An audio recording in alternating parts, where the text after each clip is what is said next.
Hey Froggy friends, Kirostyle here, welcome back to Xenoblade Chronicles 2.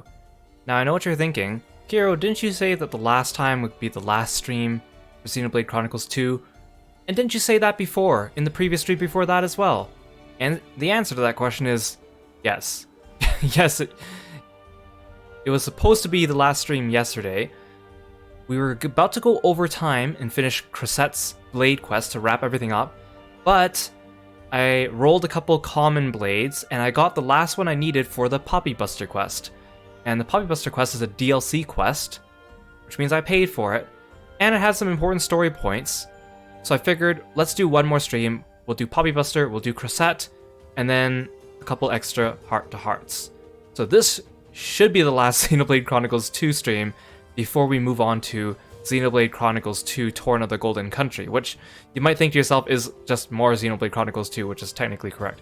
Anyways, thank you so much for joining me here on stream, Cliffordium, Daikonjo. I really appreciate it. Nice to see you guys. So, as you can see, my playtime has gone up because I kind of spent a little bit more time farming a little bit just to make sure everything was correct before we got going. Oh, it looks like my VTuber thing is kind of looking in the wrong direction. Let me recalibrate it. Make sure that the camera's right.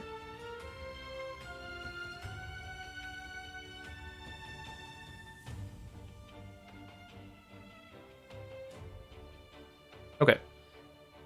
So, I farmed up some more affinity for some of my blades, and I also got ready for the Poppy Buster thing. Now, I'm going to explain what the Poppy Buster quest is for those of you that haven't kept up with all the streams of this game, because of course there's a lot.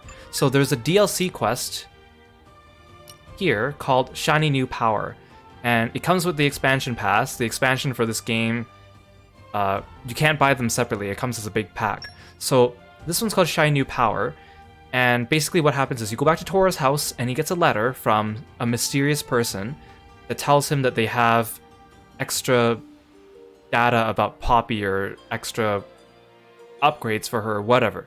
So the letter says before you meet the person, you have to use some common blades and perform specific specials with them. And then after you've done that, you have to go meet them at Bulge Harbor in Mor Ardain. So the annoying part of this quest is that there's 9 common blades you need to go through.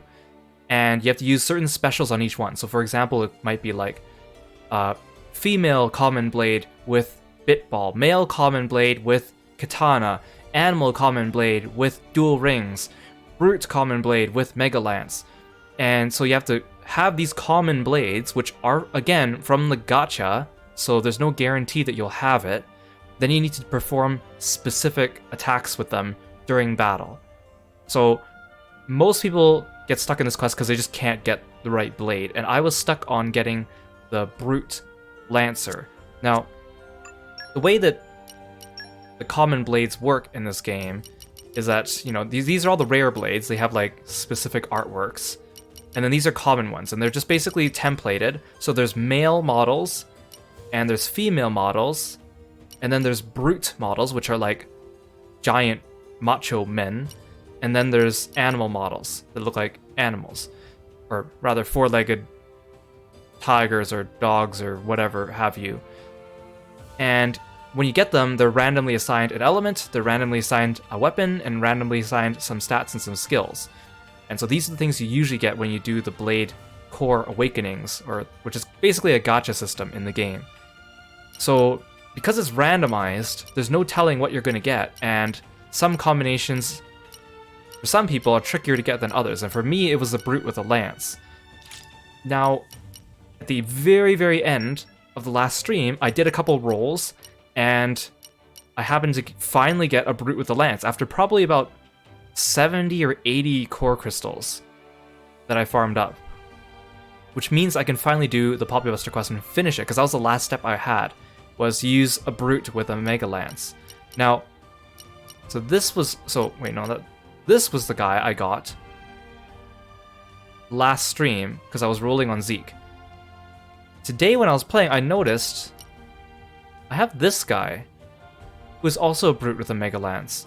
I don't remember ever getting this guy. I'm almost 100% certain that back in stream 9, when I was trying to do this quest, and I sorted my common blades by weapon, and I looked up the lances, I did not have this guy. But the fact that he's a Morag, I usually do almost all my rolls on Zeke. But I did do a few on Morag when I was farming up between streams. But I'm pretty sure I was paying attention. So the question is, did I get this when I was farming the last couple of episodes and never noticed? Or did I get this before I picked up Poppy Buster and I just never noticed? Which, either way, I feel kind of dumb, because it's been holding me back. In any case, I guess it doesn't matter, because we're going to do the quest today anyways. And I farmed up some other contents, so we have some other things to do this stream as well. We're going to do Crosette's quest, we're going to finish Theory and Praxis's quest, and then we're going to wrap up all the extra heart-to-heart. So I think it might be a bit of a shorter stream than usual, but I think we'll still have enough to make it worthwhile. So anyways, enough talking. We're going to go to the Bulge Harbor. This is where we fought Patroka and Mikhail for the first time.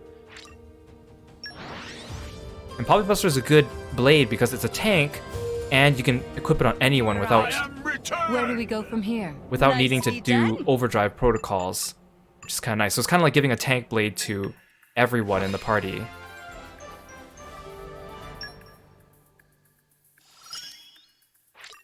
I'm finally able to use my full powers. What? Rather impressive. Weaponry for noobs ×3. That's the first common blade I've actually filled out. Okay. I'm done with the Merc missions for now. That was like the last one I need to do to fill up my getting all the quests that I unlocked done. Okay, so do I have to set this as my active quest, or can I just walk here? Oh, there's a gathering point here. I think I had to set this as my active quest.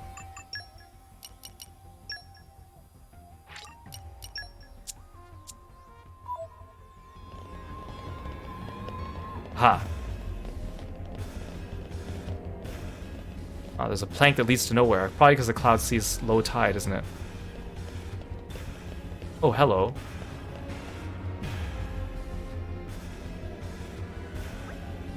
What kind of person would stand around waiting in a place like this? All of Banner's accomplices were rounded up, but this stinks of his handiwork. That letter was suspicious, alright. Poppy, hate to say it, but this feel like trap. I've been waiting for this moment, Tora. Who that? Mehoho. Up. My back. Who you? Why you send Tora a letter? Why you want blade data? Tora, dear little pawn, you not recognize me? Huh? I Susu, Grampy Pawn of Tora.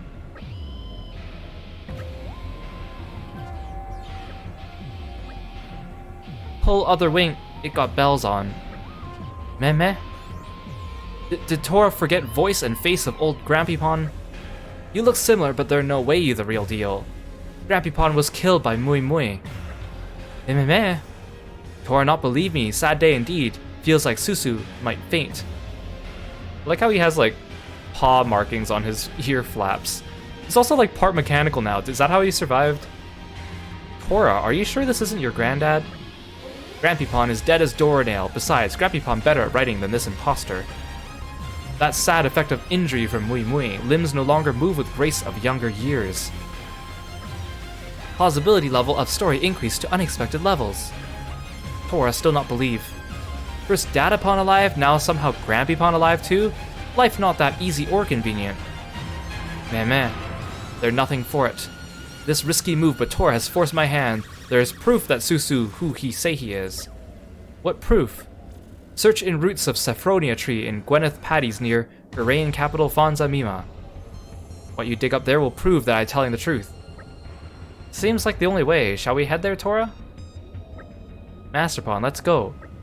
Fine. If this proof no good for convince us, we not come back here. That okay. Take care, Tora. Come on, Tora. You recognize your Gramps? Also, what kind of proof did you bury there, and why are you making us go fetch it? Couldn't you have brought it with you? I didn't realize how many gathering points there are here. We haven't returned here since that boss fight. Saffronia Tree and Gwyneth Paddy's in Urea. Where's that?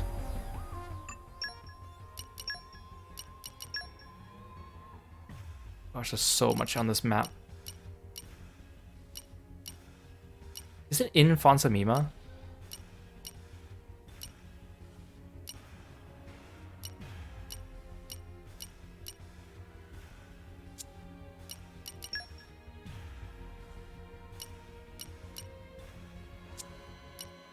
I've unlocked a few new areas since we last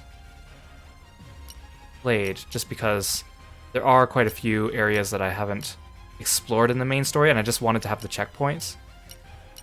I wish... the dumb thing about this game, again, is that like it doesn't give you the quest markers on your map until you actually go to the area, so you can't... I can't see if this is the right place to go or not. So it's just an extra time waster. Keep a close eye out for trouble. Where do we go from Okay, here? well, the marker says it's like 1,300 steps away, so that's probably pretty far. It must be in Fonsamima. Oh, here. Oh, this is the patties.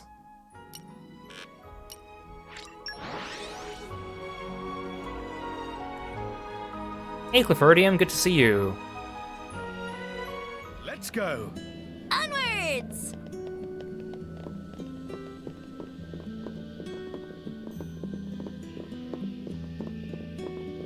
So it's over here. Oh, it's that tree.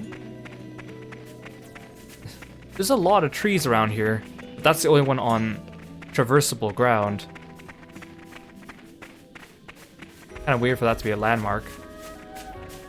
Like, in the game it's not weird, but in the actual geography of this place, it doesn't make sense. Treasure acquired. Earth, grant Great me Earth. strength. I need your help. Lend me your strength.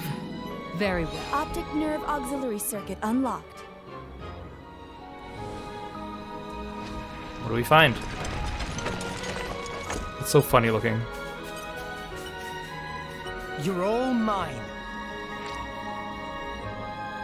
Not safe for work folio. Oh, ho ho ho ho.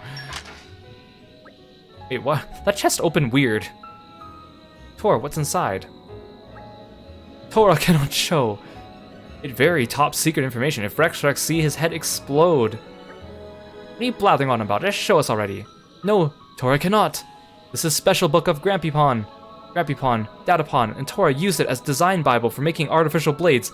Wait, what? You used a not safe for work folio to design your blades? Poppy and Lila's designs, eh? If that book influenced your designs, I'm not sure I want to see what's inside. Yeah, let's not dwell on that. Anyway, this means that Nopon is really your Grampy. Your granddad. Meh. That true. This book very precious to Grampypon. He spent many hours locked in room with... Oh, more. I don't want to know what Grampypon's been doing with that book. Presence of book means that definitely Tora's Grampypon Susu. Grampypon is alive. Masterpon, let's go back to Bulge Harbor right away. Yeah, Bulge Harbor. That's not a coincidence. Yes, Grampypon is waiting. Well, that's not what I expected. But at the same time, it kind of is expected based on the little information we know about good old Gramps. It's a good thing Poppy didn't turn out weirder. Keep a close eye out for trouble. Where do we go from here? Oh, thanks for summoning Kirby. Hey, Kirpster. Hey, Joheike, welcome to the stream. Thanks for coming by. Tora, it looked like you found what I hoped. Now, do you believe me? What wrong, Tora? Did Tora forget bygone days when we worked together so passionately with Sunnypon Tatazo? Tora, not forget. You real Grampypon Susu. Meh, Tora. You real Biggiepon now, Tora. Taller than Soso. Thanks to eat tasty sausage. Oh, I don't want to know about what you're doing with your sausages, and you're not safe for work folios. Gosh, why are Nopons so weird? Tasty sausage every day. Ew. Anyway, that enough reunioning. There's special important tasks to do. Did Tora input blade data into Poppy like Susu right in letter? Yes, with help from friends, Tora collected all data. But why Grampypon needs such battle data? It for benefit friends of Tora. But how it help Rex? Poppy, please come with Susu. Masterpon, permission to go? It's okay, Poppy. Follow Grampypon. Understood. If situation become uncomfortable, Poppy will activate Stranger Danger Protocol immediately. Why assume such a thing of Grampylon? Well, we just saw what you had in your book, so I don't blame Poppy for feeling a little bit anxious. Is Poppy really gonna be okay? Tora, I have no idea what Big Idea is, but Tora trusts Grampypon. Hope that is not a big mistake. Knowing what I do of your grandfather's proclivities, Tora, perhaps you are right to doubt.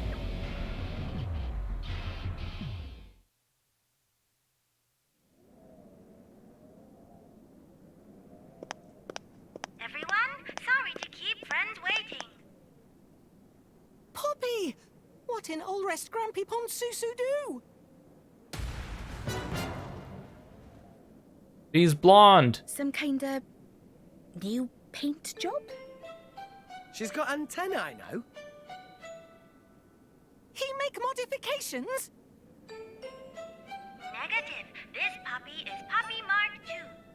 It's great honor to meet friends of Professor. She's like Astro Boy looking. He's made a second Poppy? Hey, why does it sound like she's like in the next room? That's not quite right. Poppy Mark II operate under remote control of Poppy. Exactly. Poppy Mark II have no will of Hey, her Lord Damper, own. welcome to the stream. Poppy do steering and play Poppy voice through clever speaker system. This function open world of possibility, like fresh new improv routine where Poppy play off of Poppy. Don't you ever wish you could be two places at the same time? Poppy demonstrate? That sounds fascinating, but perhaps best left for another time. So Grampypon want Rex and friends to also have Poppy they can use. And that way make Poppy Mark II. Wow, we'd be pretty unstoppable with another Poppy by our side. But that's gonna take a lot of processing power for her to operate twice at the same time, right? Friends still thinking small, like tasty sausage for little Well, Poppy. stop talking about your sausages. Susu not have time to dream small. What's he on about? Poppy, please execute program. Poppy, hear and obey.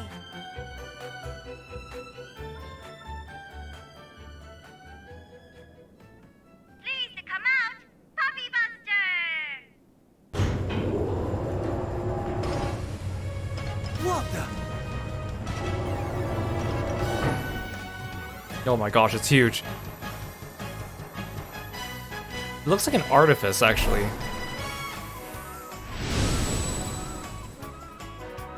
Why is it shaped like a nut bomb? It is kind of cute, though. Thank you kindly for your compliment. You too are exceedingly cute. It talks. Susu equip it with specially crafted artificial intelligence program is made to support Poppy. Yes, I am indeed, if you pardon the self-aggrandizement, a superlative AI. Your ore is fully warranted. Whoa. Oh, this is only tippity tip of iceberg. Poppy?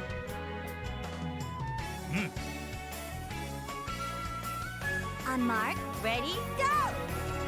Poppy Buster, initiate transformation! Acknowledged, ma'am. Wait, what's happening? Oh gosh.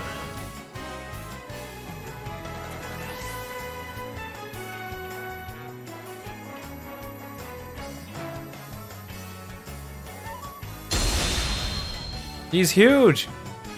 Oh my. He's got like a tiny head on top of his big stomach head.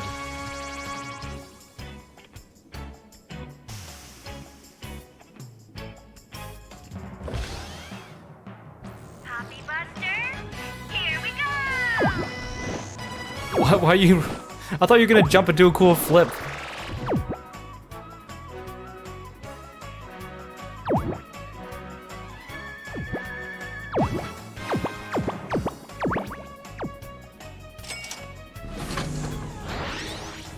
This does look like Titanfall.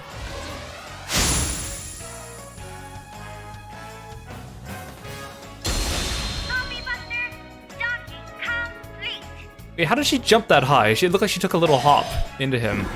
Valued friends of Miss Poppy, the Poppy Buster is standing by to excel, pending your I mean, I know that Poppy can jump high, but she did not look like that in the cutscene. That's so cool. Wait, but if you have an artificial intelligence, why do you need a pilot?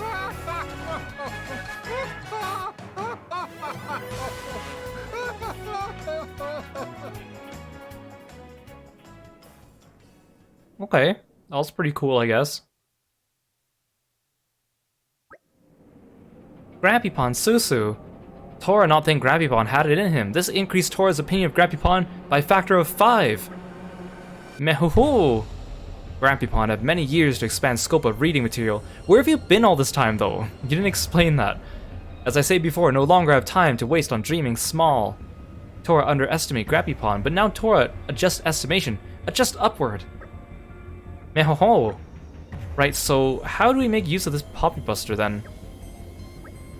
Thanks to the data you kindly gathered, I can operate to the greatest effect irrespective of my driver's experience.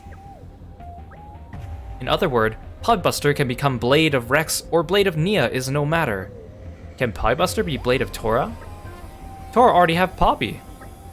Absolutely correct, Poppy always fight by Master Pon's side. Touching words move heart of Tora. As long as Tora have Poppy, Tora not needs stupid Poppy Buster. Plus, that would explain why I can't equip another blade, even though there's another one clearly here that I could use. For gameplay mechanic reasons. Would you like me to crush him for you, man? What? Meh. Tora misspoke. Poppy Buster is greatest of inventions. Please do not crush. Now is time. Poppy Busters seem to be brimming with pep and attitude. Anyone want to go for a test drive? Totally. Then for test purposes, go to Moradane and defeat Maxos Arachno. Good choice for first opponent. Poppy. You're not yet used to fighting while also controlling Poppy Mark II, so best to take things slow at first. Your fear is absurd and unwarranted, considering I'll be there to support Miss Poppy. Poppy feel more confident already. Personality matrix appears slightly outside initial parameters, but learn by doing seem like best approach. That sound good to Poppy? Yeah, Tora can't equip Poppy Buster. Poppy Buster is basically like a tank blade that you can equip to anyone. You can now engage the Poppy Buster as a blade. Currently, he's engaged on Rex. However, you can engage the Poppy Buster to any driver except Tora at any time, without having to spend an overdrive protocol. To do so, simply select him on the right driver's Engage Blade screen. Feel free to use the new built version of the Poppy Buster in whatever way best suits your battle needs. Oh my gosh, look at how big he is. Oh my gosh. I kind of wanted him to walk around as in Nopon form. Do we only get to see that in the cutscene? Oh my gosh, he's so big. So it's nice because that means everyone has a tank blade now. So if I want Zeke to be a tank, at least he has another option now. He is of course best on Morag because I think he's a dodge tank.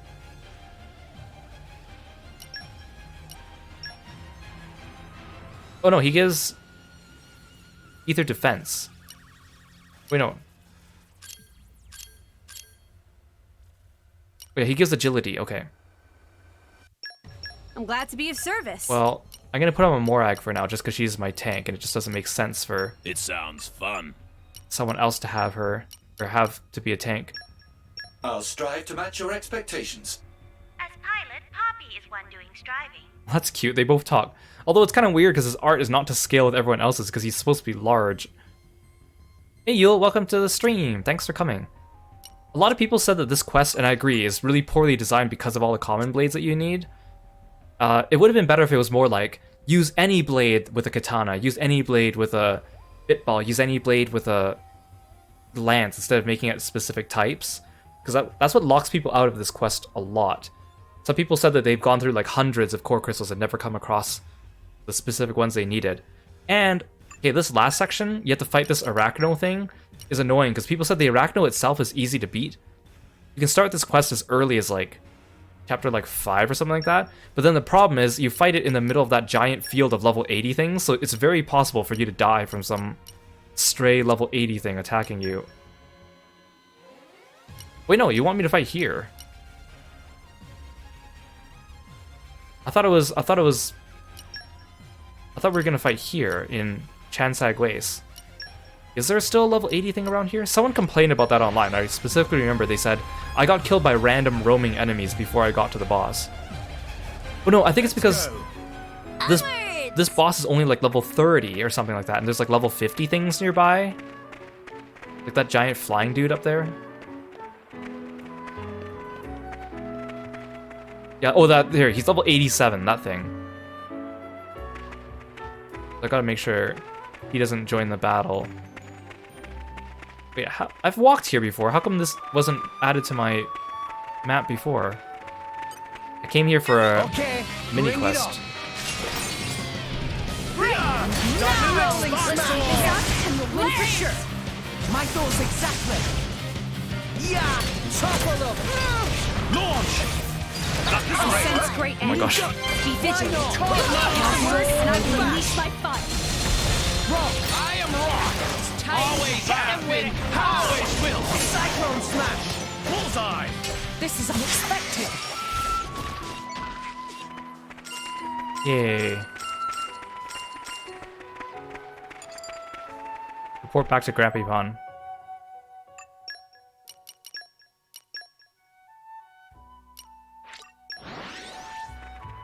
So it's nice because Shulk and Fiora, if you get them, Shulk, Fiora, and Elma, So, if you get them shall we? and leave the Land of Challenge after beating that Dino Trouble one, then that means, just like Poppy Buster, they don't need an item to switch drivers. So everyone gets an attacker, everyone gets a healer, and another attacker with Elma, which is kind of nice.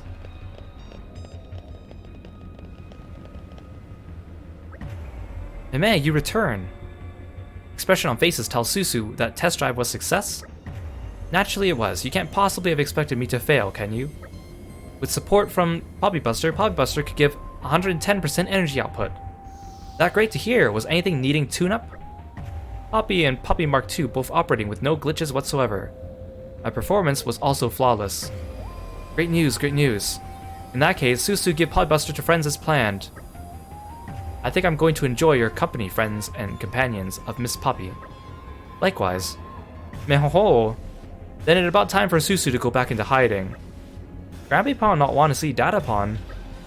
Tatazo now living perfectly content life without his Datapon. Maybe best to leave it that way. No, go see him!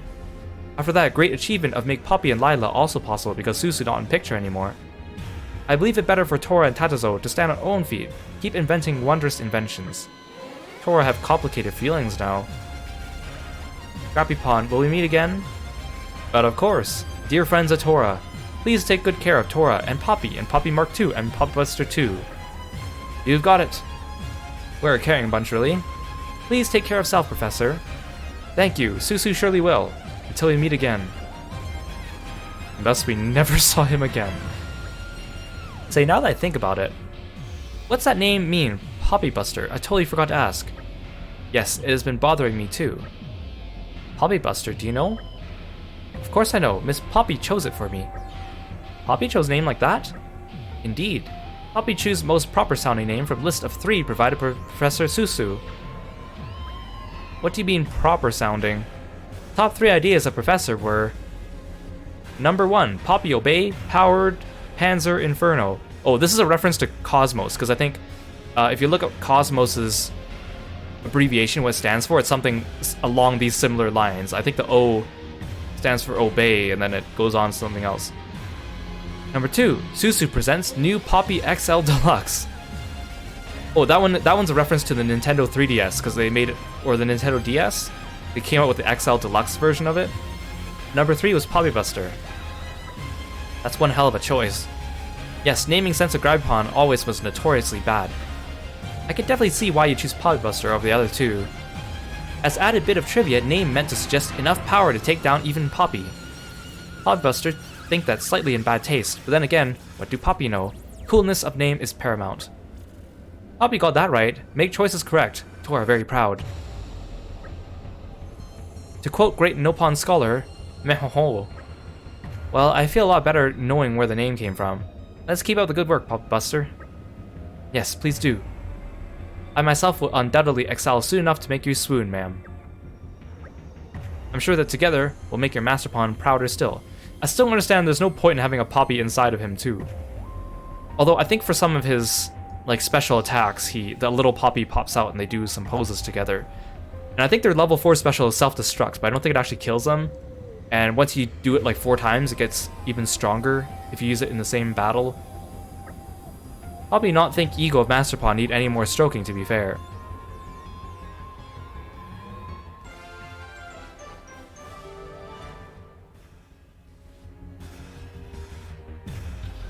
Yay, I got a gold Nopon mask. I think that's a good accessory for Morag. Yeah, so the DLC or extra blades that you get outside of the Land of Challenge aren't really level restricted or scaling at all. They're just like normal blades, really, except for obviously Polybuster can be moved between anyone, but they still have, like, you still have to buy them like chips to make them stronger, and then you also have to fill out their affinity charts. Skill limiter removed. Nyaha! Acknowledge. Optic sensors powered up. All systems nominal.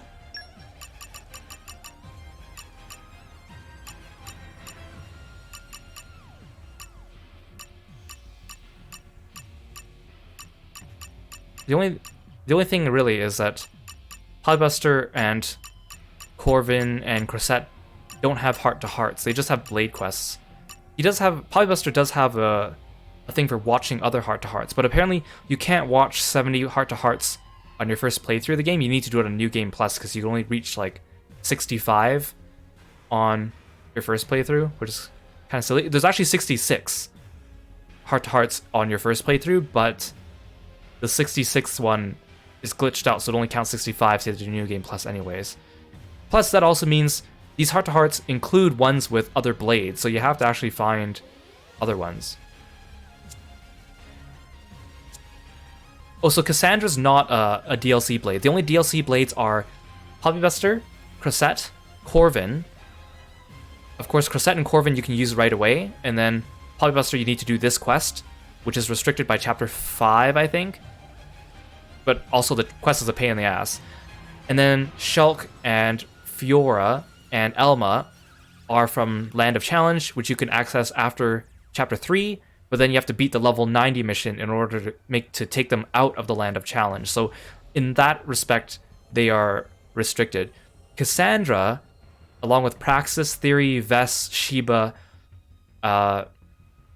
Wolfric, are all rare blades that you get by doing side quests in the story, which I think are also barred off by chapter progression.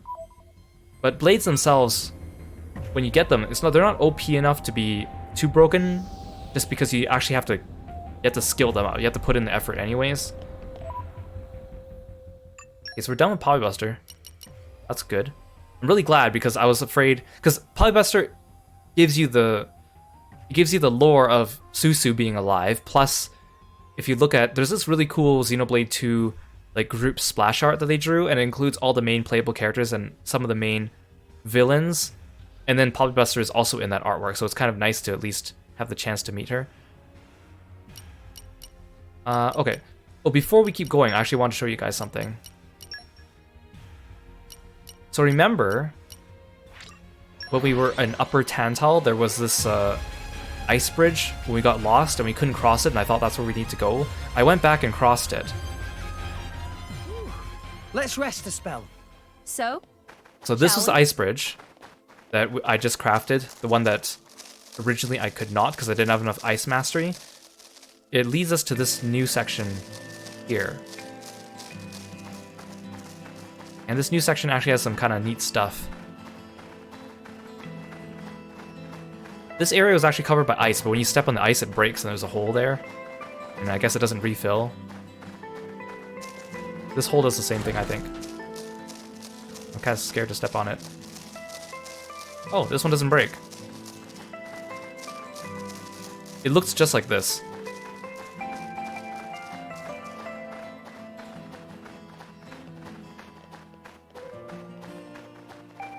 So it leads us to this section of the map. And just like other sections in the game, like look at this map. Like it's so confusing, especially since these paths crisscross and go under each other, so you can't actually see. Anyways, it's a good thing these monsters don't aggro us because they're too high. The thing about this game too is that you know, in most games, if you wander off the path and you see enemies that are way higher than you, you kind of get the hint that, oh, I'm not supposed to go this way. But this game doesn't actually make use of that, because sometimes you are supposed to sneak past very high level monsters to get to where you need to go. So it's not very good level design in my opinion. Okay, anyways, if I keep climbing to the top, there's a secret location and another quick travel location. There's also 2 unique enemies up there. There's one of them looks like this green beetle thing, except it's huge. It's like easily 5 times bigger than the one I'm looking at right now. And then the other thing is this. Now, I've already gone through this area, so I already know what's gonna happen. But let me reenact to you my first impression of going through this area. So, even the darkest night is followed by a dawn. Isaac, thank you for the narration. So I was coming this way and I'm like, ooh, look, a new path. Where does this go? It looks like there's a little ramp here, or it looks like there's a little outlook. Maybe there's a chest or something at the end of it. Oh, this looks kind of slippery. Oh, wait. Uh-oh. Uh-oh. Wait. Oh! Am I supposed to land on that? Am I supposed to land on that? Wait. Oh. Phew. Okay. I made it. Actually, the first time I fell, or did you like my reenactment? The first time I jumped, I was on that slide, and I was like, uh-oh. This slide isn't gonna take me all the way over there, right? That's surely not enough force. So I tried to walk backwards on it, but then it forced me to slide down anyways, and because I was walking backwards, it slowed my jump. So when I leaped, I actually clung to the vines at the very, very bottom of this wall of vines. Like, I barely made it, and I would have fallen and died otherwise. So there's really nothing here, except there's a chest there. I opened it already. There's an airflow here. You can jump up here, and then there's an NPC with a quest up there, but it's not a very important quest. Now there's this weird thing here, and I was like, is this like a sword and a stone situation, or is this like what is this? So I looked it up. This is part of this quest I accidentally picked up.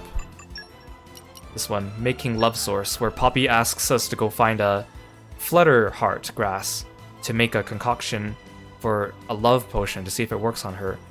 And this apparently is a DLC quest. The DLC expansion pass adds like a good 15 extra quests to the game, but they're not like extremely important quests. This is... That's it.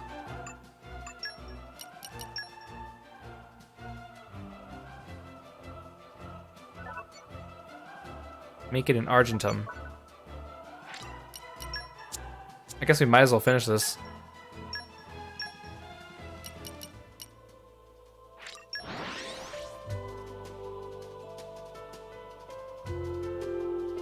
Is this where they want me to make it? Here's the kitchen. Keep a close eye out for trouble. Where do we go from here?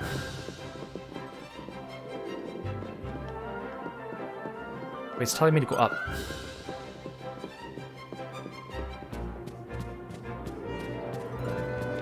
Oh. Why is there just a random fire?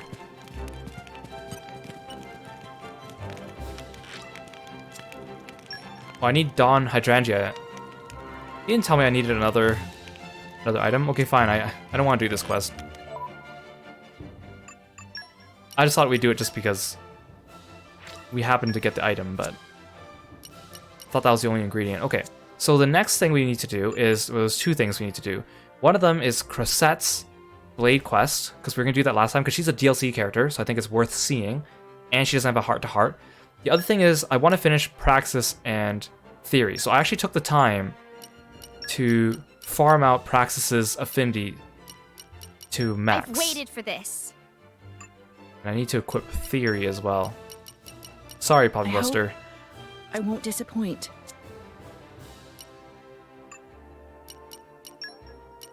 So I filled out her affinity, took a lot of items. So first you need to do Praxis's heart-to-heart at Corinne's house.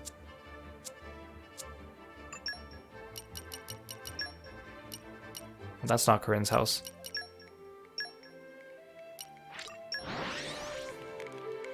So this will unlock another quest, which is a blade quest for both of them, and doing that one unlocks Theory's heart-to-heart. Let's rest a spell. So?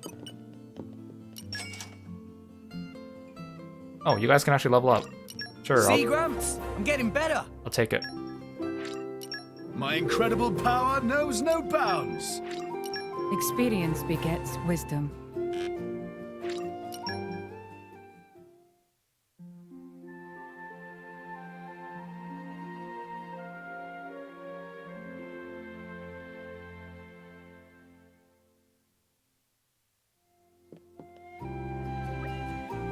Hey, Theory. Heard there's a really cool place around here called Oral Cloudway. Huh? Really? Whatever. Why don't we head out there with all these guys? I don't know, seems like effort. Well, too bad. Morning, Rex. Did you sleep okay? Apparently Praxis also has like post-battle dialogue with Zeke, where they talk about their eye patches.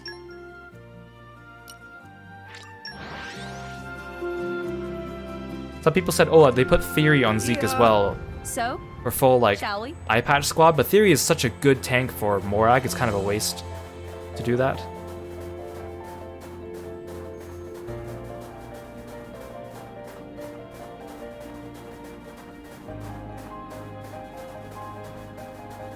Well, the lighting just changes. There's supposed to be a totally amazing view through here.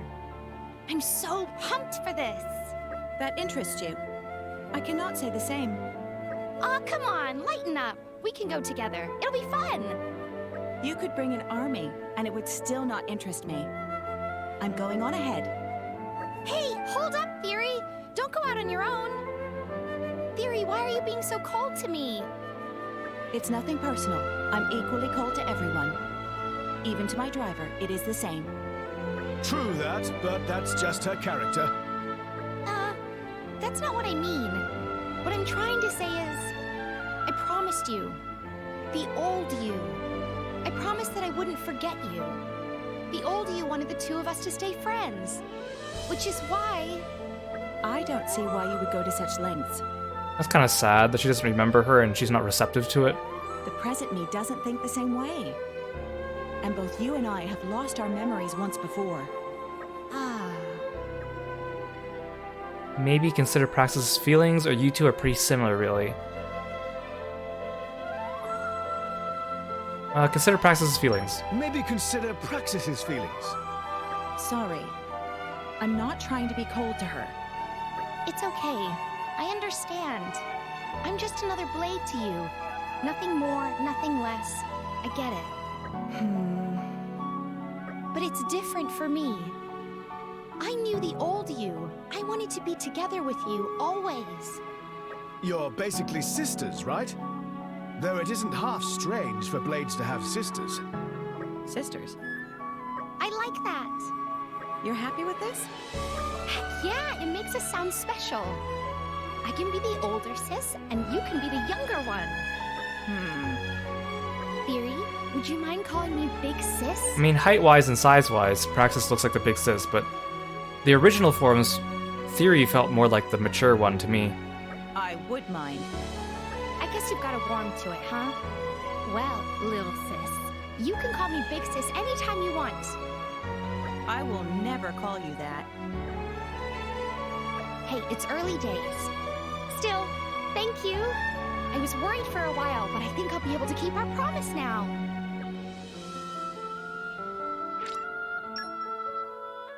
So in case you missed the previous couple streams, there's an ongoing story between these two, which is we had to do it in parts because every time there's like a Bash him good. There's like a stopway. Hey Armon, welcome to the stream. Thanks for coming by. Oh, thanks for redeeming Kirby lip sync. There we go. Now Kirby's lips will match mine. So basically what happened is that Praxis and Theory worked together originally, and then Praxis's driver died. So Praxis died, and we got her core, and she was reborn. So then the new Praxis met the old Theory, and the old Theory wanted Praxis to remember her, and she tried to jog her memory, but she wouldn't remember her. And then the old Theory wanted Praxis to go back to the way she was. But then her driver got in the way and made Theory attack us. And then so he died, and then Theory died, and her core went back to dormant state. And then we reawakened her, and then she came back as a new Theory. So the new Praxis remembers the old Theory briefly because they met, but the new Theory doesn't know anything about the new Praxis. I know that's confusing. So now that we've done that, so finishing that heart-to-heart unlocks this one. Go to Fonzamima Commercial District in Uriah and complete the quest Theory and Praxis.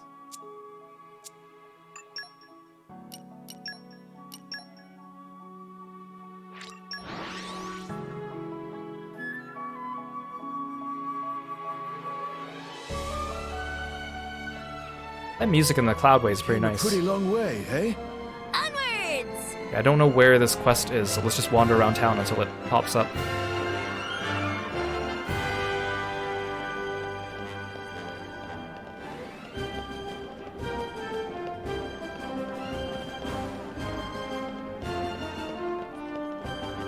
There's a quest over there. Is it up here? Wait, is it through here? Oh wait, there's a chest over there. Wait, there's a jumpy thing over there. Oh, there's more to the town over there. How do I get to... How do I get there?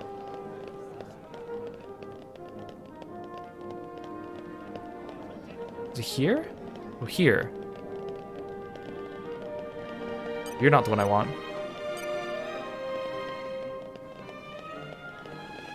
Oh yeah, I wanted to check on Noelle while we're here. I think she's up here. This town's so confusing. I mean, it's not confusing, but it's like trying to find things is annoying. Hello, how are you all doing? No worries. I've been using Grom rice lately to make some dumplings to give to the kids, just like Vest used to do for me. They turn out pretty good, so the kids pester me every day for them. I'll end up looking like a dumpling at this rate if I don't make something else.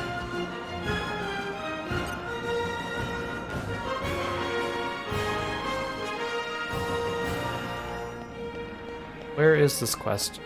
Oh, there's one by the port, I see it. Maybe I should have quick traveled over there.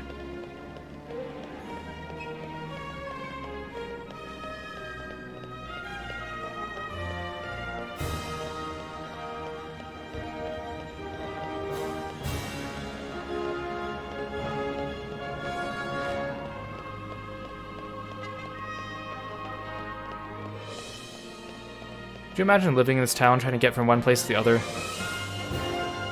Like, I know games design towns to be interesting for us to explore, but if you think about, like, if you were to actually live here, it just wouldn't make sense logistically, some of the ways that the streets are laid out. Is this the quest? No?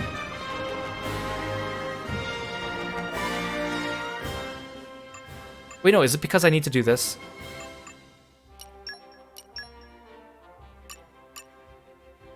Go to Uriah's commercial district. Wait, is that just the name? Is that just the location where this quest ends? I need to find out where it starts. The game doesn't tell me. Oh, that's great. Hey, JK26. Welcome to the stream. Thanks for coming by. Shall we? It's not that heart-to-heart up there, I know that. Is it this person? Is it Julian that gives me the quest?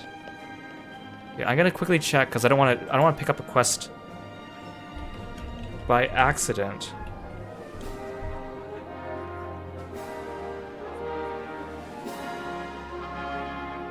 Okay, it can be received by viewing heart-to-heart Rough Diamond, then approaching the Balcony Cafe on the southwest side of the Uriah Commercial District, starting in Chapter 8. Okay, the balcony on the southwest side, that's over here.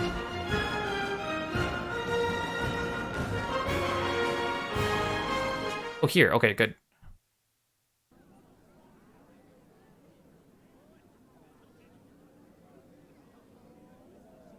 Why is there suddenly no sound. So, Theory, are you used to everyone by now? Hard to say. You're always such a cold fish. Would it kill you to crack a smile now and again? Here, I'll break it down for you. Just do what I do. Still with a stony face? I just noticed that Pandoria's glasses lens are not Give it a attached to the break. nose part of her Let it come glasses. naturally. Just relax, yeah? Sure.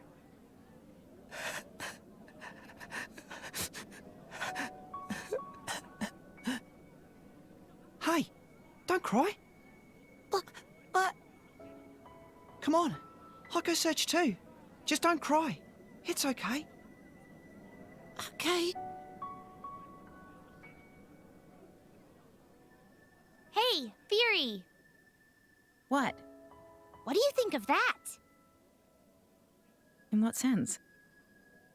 We're sisters of a sort, right? Maybe we should help each other out like them. You think? Well, I don't know. Whatever. Theory, why do you have to be so vague about everything? It's really not appealing. Do you really think I care?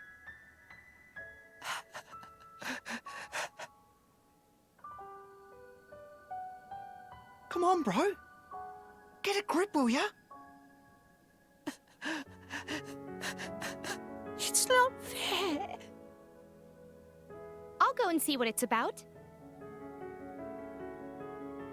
Really? You needn't bother.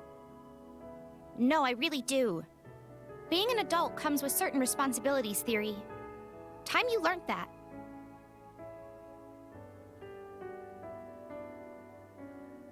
We should probably come along. Oh, fine then.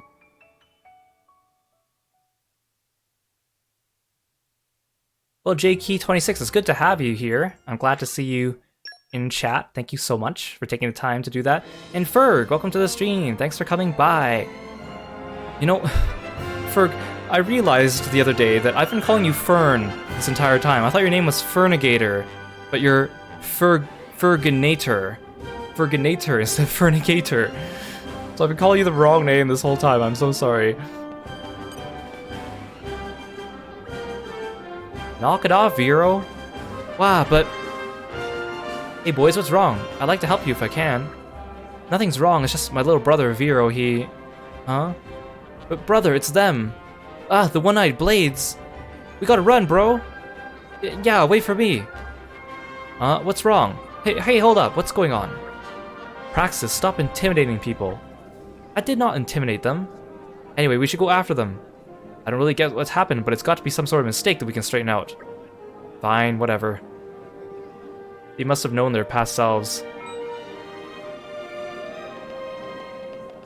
Where did they go? Where am I going? This way?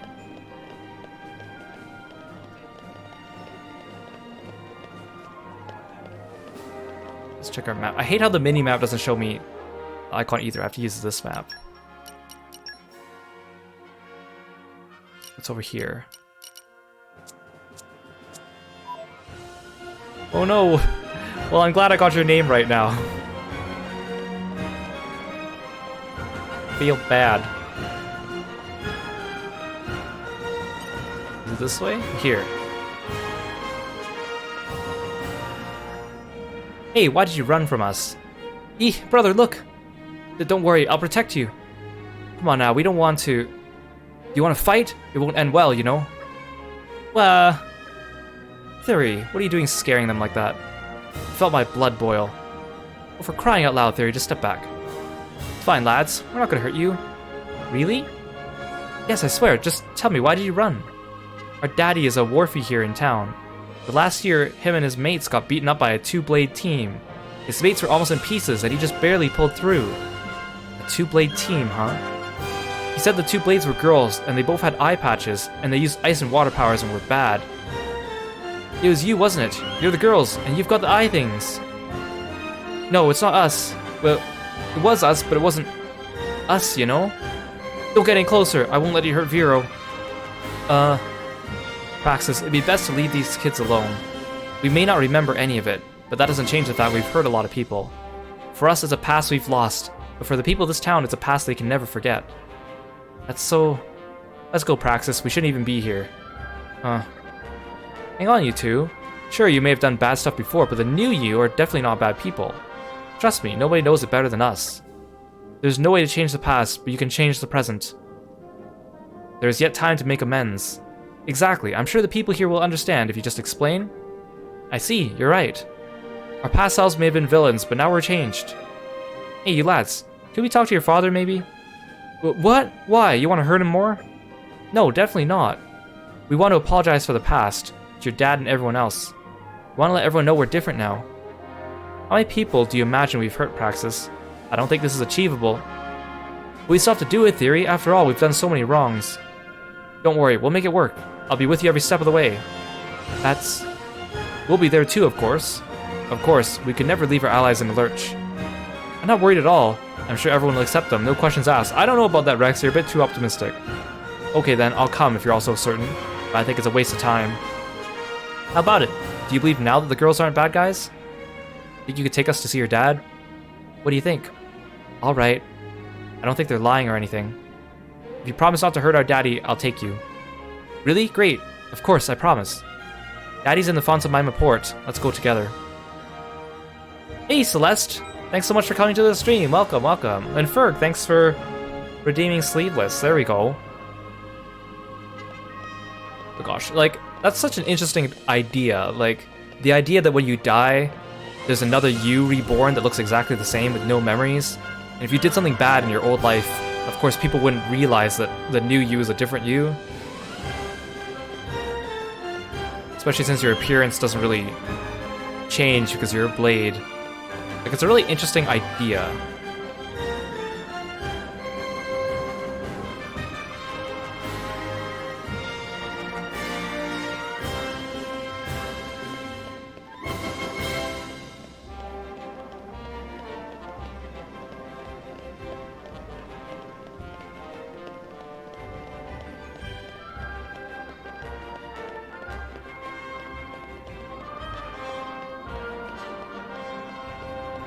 He's over there. I think I see him on the mini-map.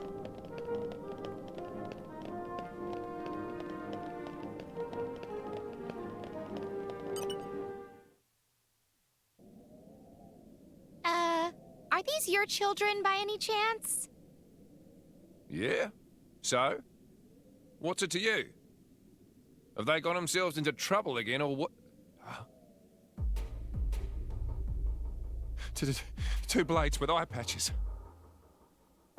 What do you think you're doing with my boys? Go away, now! Is he okay? Doesn't seem too open to a chat. Guys, you know exactly what's wrong. Why are you questioning us? Praxis, maybe we should leave now. No, it's fine. All I wanted to do was have a little talk. I mean, isn't it common knowledge in this world that blades are reborn? Look, please, hear me out. All we want to do is apologize for the past. Just say we died. Someone, we were please, reborn. Somebody come help! They're gonna kill my lads! Wait! Nobody's here to harm you! Don't come any closer, you monster. And don't lay a finger on my kids. Look, just calm down. Shut up or I'll shut you up. Theory, you're not helping. Theory, give it a rest. You're scaring the man. But... It's okay. I'll handle it. Listen, will you? We're not here to hurt you any more than we already... You, Blades, don't move a muscle.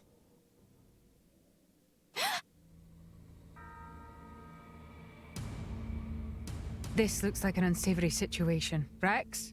I can see that. Thank you. Quick now. Get those blades. Well, now we gotta hurt someone. That's them, all right. It's those core crystal hunters. Just waltzing in here, in broad daylight. Hey, not so fast. We aren't the bad dudes. Another one-eye. Another eye patch. Didn't realize there were three of them. Whoa, I'm not. All we wanted to do was talk to this man. Quiet, bandit trash. Well said. Grab the lot of them. We'll get a nice bounty if we bring We were the them ones who in. took down the core crystal hunters too. Shouldn't Praxis, what do you it would have think? been smarter Are if we we gonna approached fight him these without losers? these two around first to explain. Praxis, Theory, I think you'd better give up on the idea of a nice chat. It's unfortunate, but I'm afraid they'll need our help calming down. You two, happy to help, yeah? Sure, not a problem. You okay with that, Theory? Don't kill, just incapacitate. Don't kill, just maim them really This is an badly. opportunity to show them we've really changed. Yes, will do.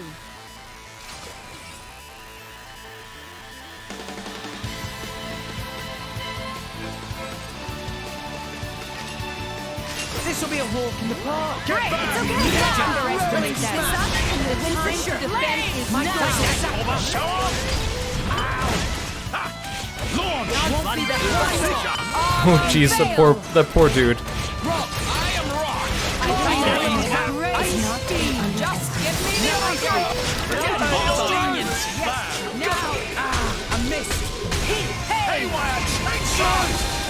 When the time comes, I'll be ready.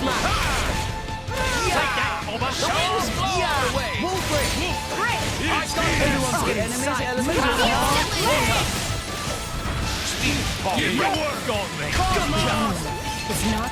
Right? The battles in this game look so chaotic. There's so much going on, it's hard to keep track. I'm not, I mean, I've said this a lot, but I'm not overly fond of the battle system of this game. Separate walks of life united on the same front. I'm starting to warm to this idea. This other guard was just standing here like, yep, I'm not getting involved. I'm not paid enough for this.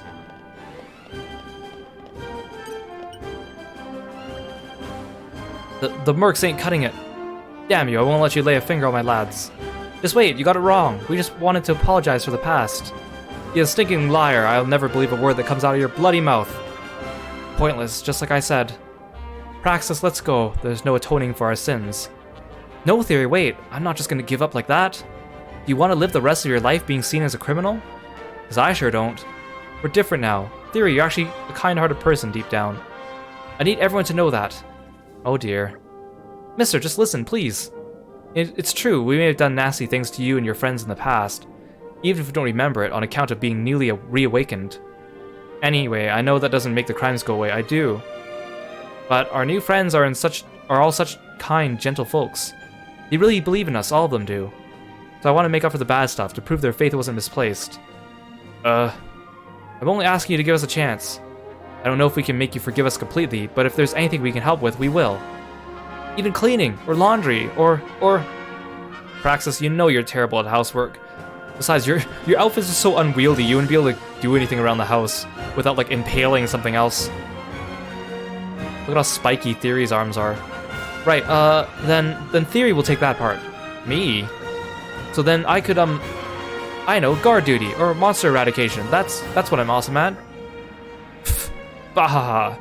Yeah, okay, I can definitely tell you guys have changed. When we last met, you were cold-blooded killer-type blades. Now you're, well, the polar opposites of that, I guess. Even though you just beat up all those people I sent after you. Looks like you got pretty lucky with your drivers this time around.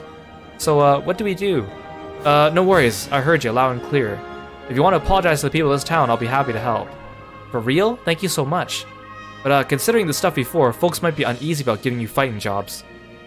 So I guess I won't be useful. I didn't say that. We've got a harvest festival coming up, when it's customary to give kids sweet stuff. Around here, it's Welzeman cookies. How about you make them and hand them out for us this year? Hopefully you don't poison half the town. I think it'd be a perfect job for regaining people's trust. Yes, I'll work at it day and night. Praxis, how do you make Welzeman cookies? No clue, but I'm sure it'll be fine, so as long as you try our hardest. You can't make up for everything with enthusiasm, you know. I have a friend who's a great cook. She could teach you. The name's Brabe. She runs a restaurant above the square in Fonsamima Commercial District. Thanks for the tip. It helps. Okay, Theory, let's go learn.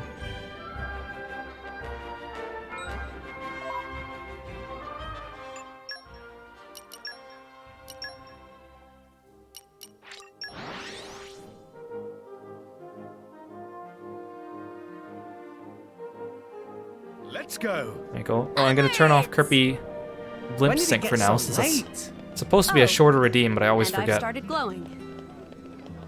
I'm a bit self-conscious. How do I get there? Oh. These balconies are not connected.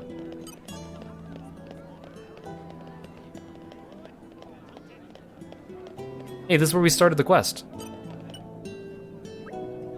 Oh, you're the kids that Volette said wanted to make Welsman cookies. How the heck did he get the word out so fast? Yep, that's us. We were hoping you'd teach us. Yes, please. Right. Volette told me the whole story. Sounds terrible, but hang in there. We will. I think I should explain some things before we get to work. Do you know Welsman? No. In fairy tales, he's a driver who's protected Uriah since ancient times. So during harvest time, we give these cookies to the children, wishing them they become as strong as Welsman. I see. The dough itself isn't too difficult, but then you have to make it into a strong and cool face, which is tricky. You have to make it into a face? Don't you have like a mold for that or something? We'll manage. Also, that doesn't work with cookies, because then when they expand and grow, they become misshapen. As Blades, we know all about drivers, even if we lack in artistic inclinations. You're welcome to use the shop's oven to bake the cookies, so it'd be cool if you could take care of the dough. Gotcha. What are the ingredients? 5 bright figs, and 2 chunks of sparkle sugar. Also 2 whisper tomatoes, and then a Limdo Flammy egg. You can get those from defeating Limdo Flammy naturally. Got it. We'll be back right quick. You'll need a lot of them to hand out, so you better apply yourselves. How much is a lot exactly? Well, the amount I said makes 10. I said you'll need 50 or so you have to collect 5 times that. Oh boy. We can't give up, our reputation's at stake. I'll be around, so give me a shout when you've got the goods. No need to break your back lugging it all. I can bake them 10 at a time, so just keep them coming. Yes. Okay, I need to talk to you guys about this quest. She's just... Okay, so... I looked up this quest ahead of time, because I didn't want the same thing to repeat from stream number 9, where we picked up a quest, and they asked us to fetch all these items, and we spent the entire stream just going and gathering items. So, I looked it up ahead of time, because I knew I was going to do this quest, to make sure that I'd be able to do it without wasting your time. So this quest was a pain in the butt. I mean, every quest in this game is a pain in the butt, but this one was a right pain in the butt. So bright figs and whisper tomatoes you can gather from places around the world. Now you can see the rarity. Whisper tomato is a 3-star rarity and bright fig is a 2-star rarity. It took me a while to find out the right gathering points. First thing, I had to go around all of Uriah and Lefteria looking for these gathering points, and it took me like easily 20 to 30 minutes just to find the right gathering point. And I wasn't even sure if it was the right one. Because these are rare, there's no guarantee they're gonna spawn. So in my party, I assembled my blades so I had max level agronomy, which is like the vegetable gathering. I maxed out my agronomy to level 5, which is the highest you can have for gathering from one point. And I had to go around all these points and check them multiple times because the bright figs and the whisper tomatoes would not always appear. Now, I need 5 bright figs and 2 whisper tomatoes, but I need 5 times that. So I actually need 25 bright figs and 10 whisper tomatoes. So once I found the right gathering points, I had to continuously respawn into the area, go over and gather them. And sometimes the thing wouldn't even appear. Sometimes I would gather 5 times and I wouldn't get a single bright fig or a single whisper tomato.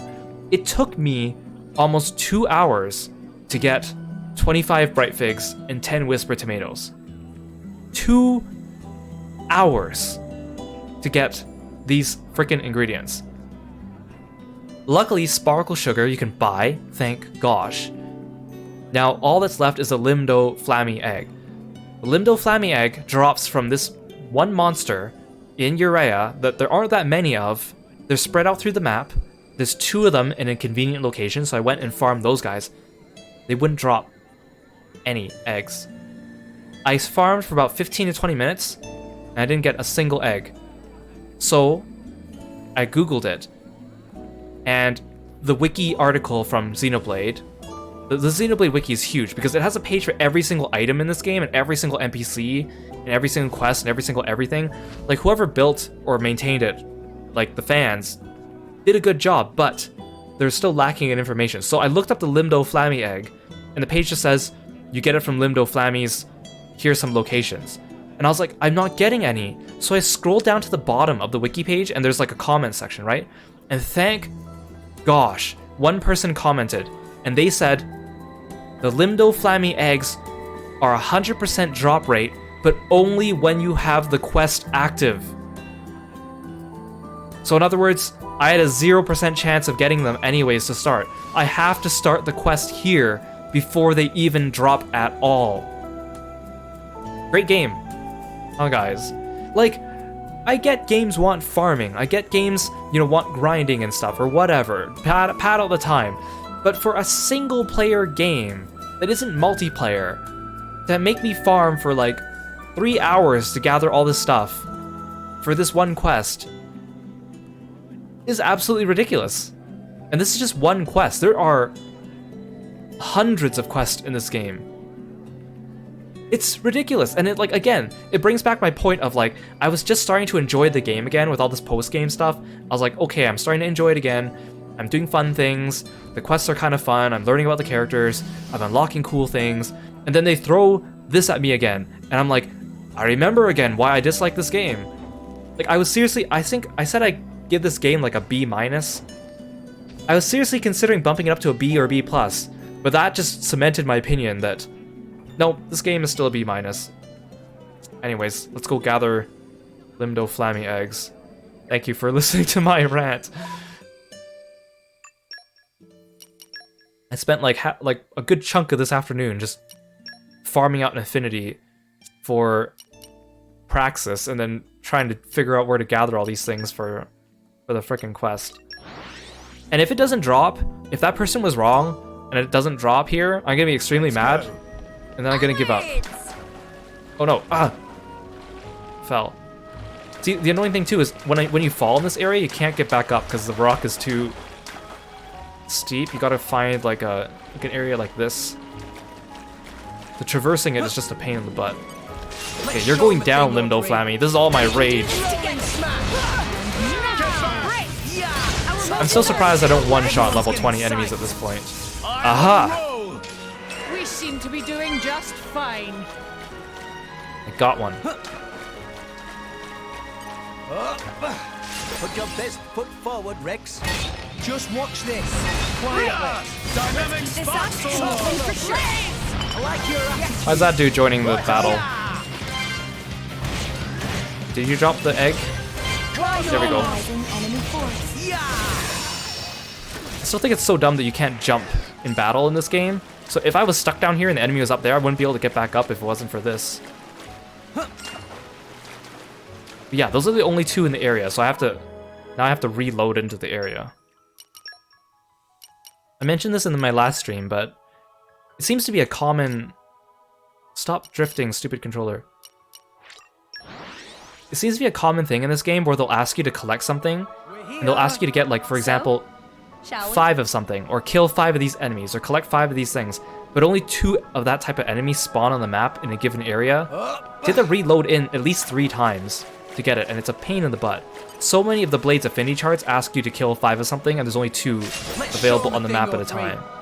And you're lucky if they're close to the quick travel point. If they're not, you have to walk every single time. My thoughts exactly.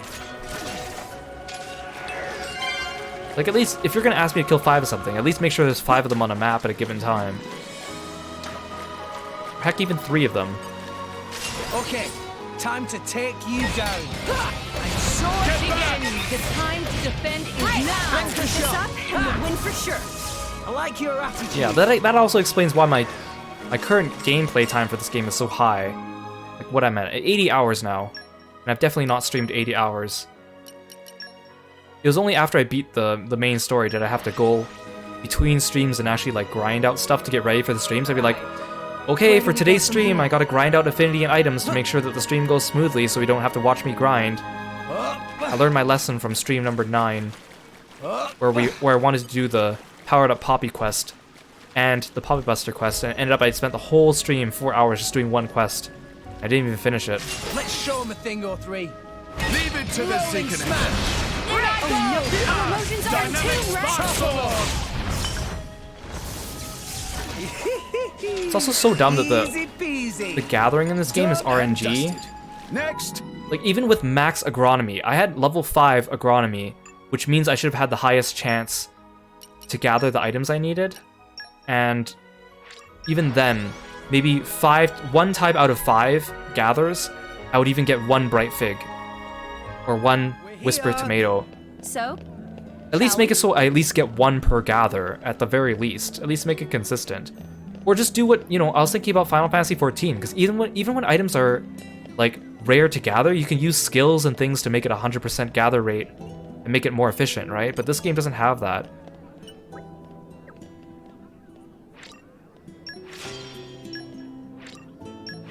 Why bother splitting it into 5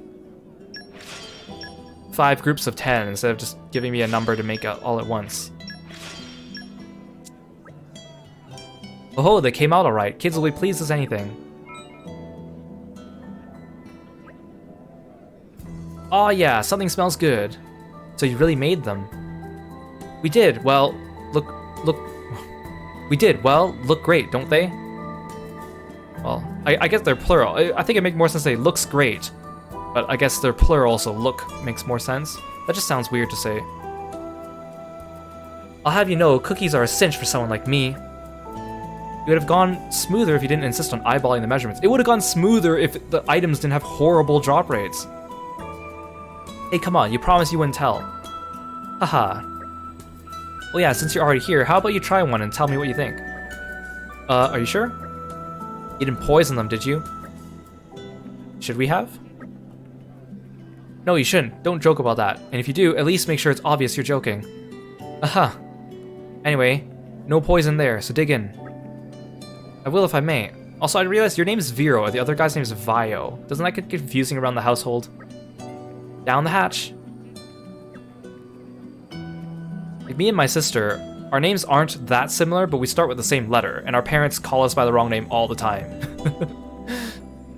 So having 2 names that are literally almost identical would be more frustrating. Well, delicious. They're just how I like them. I'd call them passable. Great. Hear that theory? They're passable. That's not half bad for first time, eh? Eh?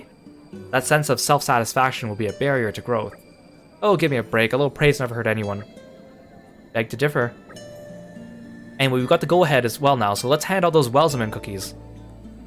Exactly, time to make the kids of Fonsamima grin from ear to ear. Roger that, let's go, Theory.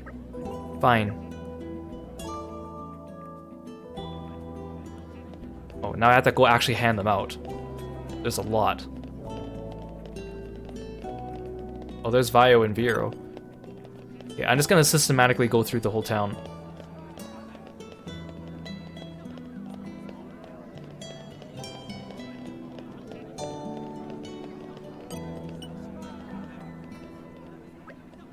Here, have a Welsman cookie. No promises about the taste, though. It's so weird how they make it so that people in your party interact with the NPCs like this, but if they're off-screen, those speech bubbles just kind of come out of nowhere. A Welsman cookie? Gimme quick, miss. Didn't even say thank you. Rude.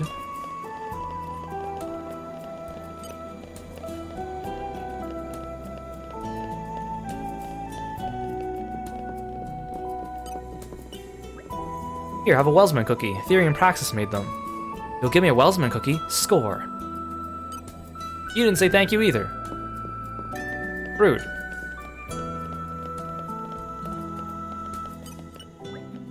Here, have a Welsman cookie. No promises about the taste, though. Welsman cookie for me. Also, didn't these kids ever learn to not take candy from strangers?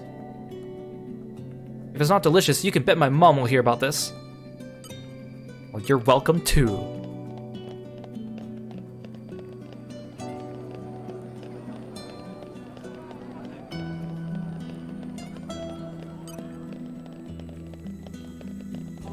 Is there anyone here?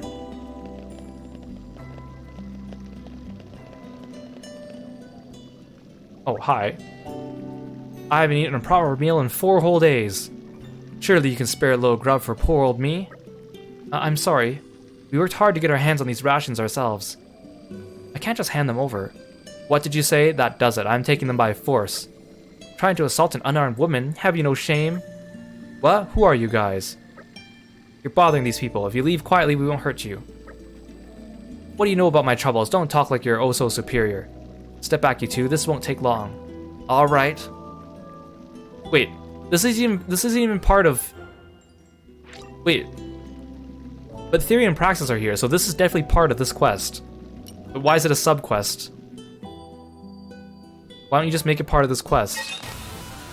This will be a walk in the park. Get back! In I go! Rolling break a smash! sweat. Let's keep this up and we'll win for sure. Topple them! Launch! It didn't connect? Get the great What you have done! Blade! Ha! Cosmo! Yeah! It's not to be underestimated. This is gonna Well done! Get the blood out of yours! Separate walks of life united on the same front. I'm starting to warm to this idea. Here, kid, now have a candy. Or a cookie. With the Zeketer in the case, this job was almost too easy. Thanks for taking care of that scary man. Allow me to explain. You've got a Wellsman cookie for me, too. Wow, thanks. I'll have it with my mom. Aw, you're a good kid. You said thank you. Here, you get an extra cookie. Actually, no. That took me a really long time to gather the ingredients. I don't have time to go get more bright figs for you.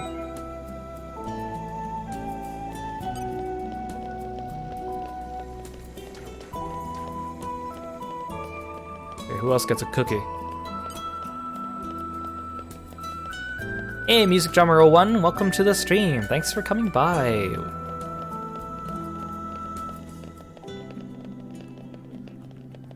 Wait, wasn't there a dude painting here before? He's gone. It must be the time of day.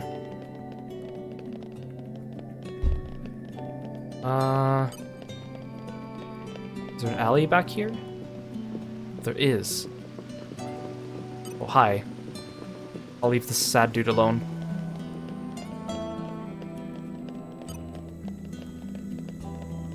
Okay, who else gets a cookie?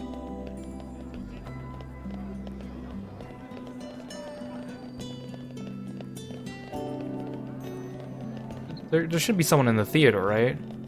Is there? Aha! Here, have this. It's a Wellsman cookie. This cookie's got a weird face. Is this what common kids eat? Do you think it'll have any effect on my palate? Well, you're welcome, kid.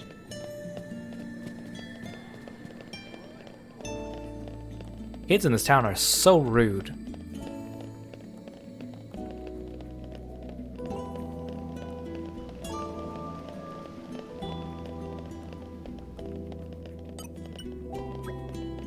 Here, have this. It's a Wellsman cookie.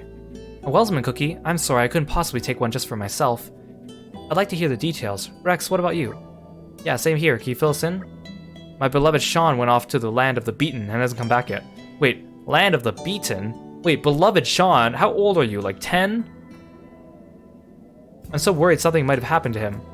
We will take care of it. Bridget, I hope you'll lend me your aid. Of course, Lady Moira, I hope I can satisfy your expectations. Really? I'd be so grateful. Why are there like all these subquests? And why can I only set one quest at a time? Okay, I'll do that one after, because if I set that quest now, all my markers for this one's gonna disappear and I won't know who to give cookies to. Here, I have a Wellsman cookie. Theory and Praxis made them. A Wellsman cookie for me? Sorry, I don't feel like one right now. That nasty Janky stole my favorite treasure from me. Without my treasure, I don't feel like eating anything. Rex, shall we get to work on this right away? With you by my side, Pyra, I'm up to any challenge. Thanks. I think Janky was heading over to Loska's Gap. Great. More mini-quests. No. Gotta finish delivering my cookies. How many more mini-quests are they gonna give me? I don't even know where these locations are, the ones that they're saying. I don't recognize them.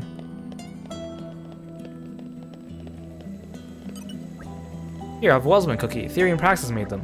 You're giving me a Wellsman cookie? Smells nice. Thanks. Good, you said thank you. You're welcome. It looks like there's another kid by the dock. I'm still missing another one, though.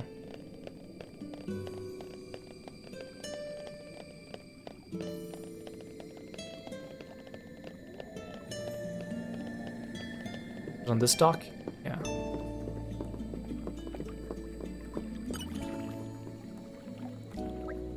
Here, I have a Welsman cookie. No promises about the taste, though. A Welsman cookie? For me? I really shouldn't. I was about to go home for dinner. Oh. Hey, Bridget. Alright, going for a swim. Is that good for you, Bridget? Okay, where is this other person? Are they down from the entrance, maybe? I didn't check there.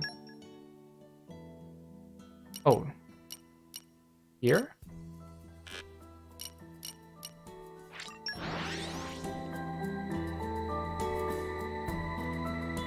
You will take this cookie, and you will like it. I demand it. Onwards!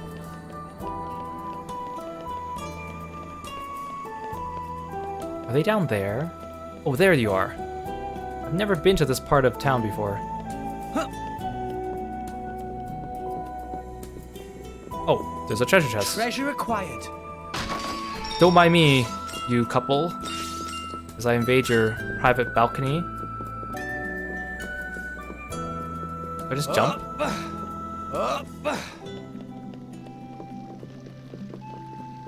Oh, this is above there. Okay, I know where I am.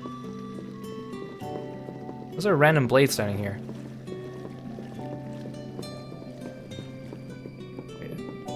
There's 2 jump points. The wind is my mate. Is that all? Poppy Very well. boosters engaged.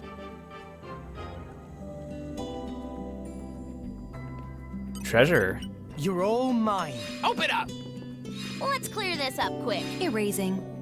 Opening protocol engaged. Calm your mind. Focus. Structural analysis. Man, I am overdoing it on this one. Mind. There. That should do it. Ooh, that was a good one. Here, I have a Welsman cookie. Theory and Praxis made them. Well, your Welsman looks cool and also very yummy. Thank you. I will not give one to that random Nopon standing beside you. Oh. Yeah, that ought to teach these people to keep their treasure in public view. Right for the pickings. Where does this bring me? The wind is my mate. Is that all? Dang it, I need more Boosters wind. engaged. Wait, don't I have Zenobia? Oh no, it's because I took off... I put in Praxis. I've been so bored, I was about to go out hunting solo. The wind is my mate. See, I don't know why sometimes it speeds up and goes through the check so quickly. Oh, you must be a brother-sister pawn. Hey, hit me with the hottest info you got. Friends ever wonder what Popono doing standing around here? Popono not just indulging in delicious smells wafting from nearby restaurants. Truth is, actually, that's probably not safe for me to disclose. Friends very skilled conversationalists almost let confidential information slip. Oh, you're not a brother-sister pawn. Wait, is that literally all you're up here for? Surely you have some juicy information for me. Are you part of a quest or something? And now I have to do those other mini quests. Jeline and Sean. Look for him outside of Fonzamima. Land of the Beaten. I thought that was just a nickname for some funny thing like a kid's fort or something. It's actually a place. Land of the Beaten. Well, I guess if Funny Stone Highway can be a location in this game. Where's the Land of the Beaten?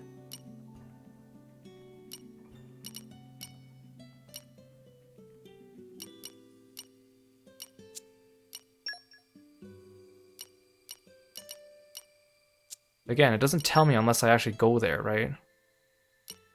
Wait, it's right here, right?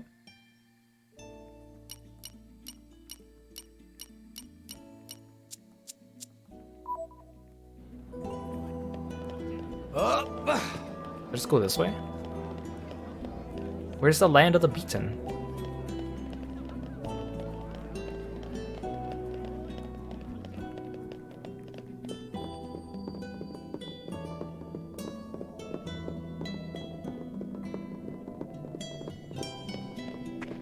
The map made it look like it was so close, but I don't think it is. Why is it telling me to go here? Do I have to jump? Is that the land of the beaten? What?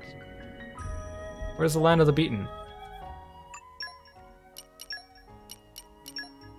I'm still in Fonzamima.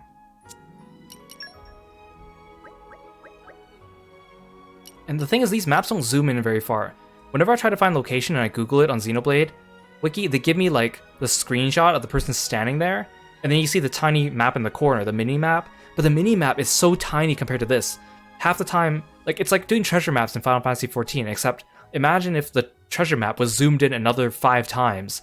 Like none of the land formations start to look the same, and some of them don't even appear on the big map. It's just insane. It's that little ledge down there.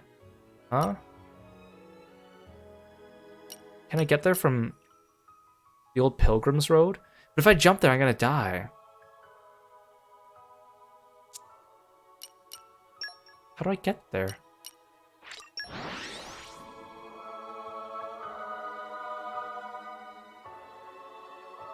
Let's go.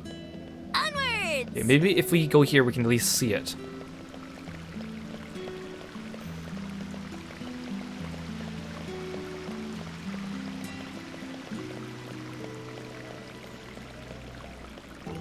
That's not the land of the beaten, right? Oh no, I didn't mean to slide. I didn't mean to slide. Wait, whoa, whoa, whoa. Bye, Zeke. Bye, Pandoria. That was close. Actually, oh no, that's fine, I think. I thought this was gonna launch me off the side of the stairs, but it ends.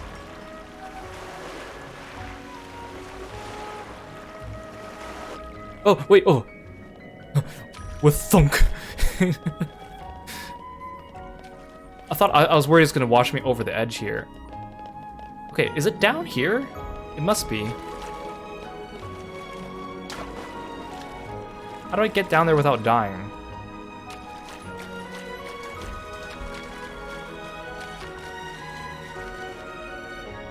If I jump into the water, I won't be able to get back up.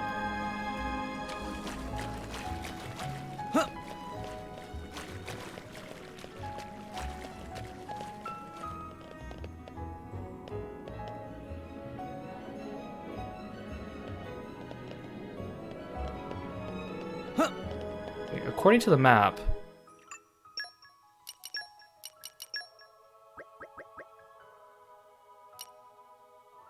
he's... Wait, I'm over here. He's over there. What?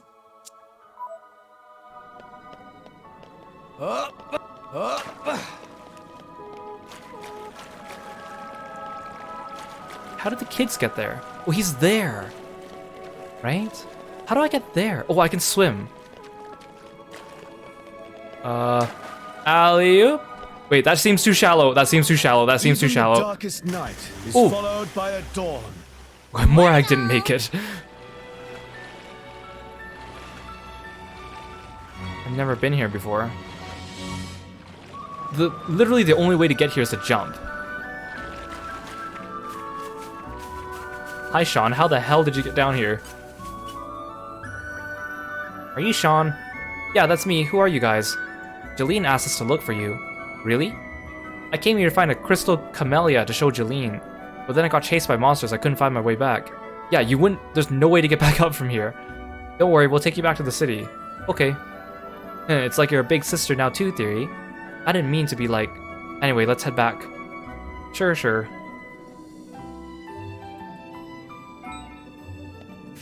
What's this? Treasure acquired. Earth, grant Great me Earth. strength. I need your help. Lend me your strength. Very well. Optic nerve auxiliary circuit unlocked.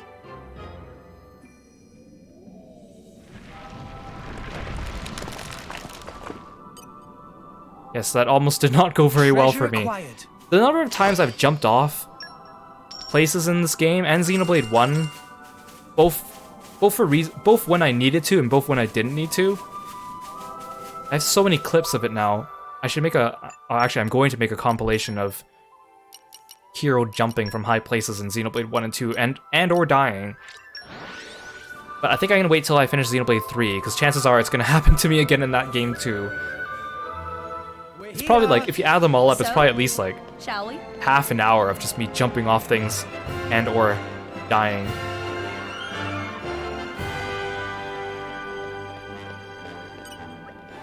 Thanks to you guys, Sean made it back safe and sound. Thank you. Satisfactory conclusion. So do you still have any of those Wellsman cookies? Well, I think they got wet when I jumped into the water.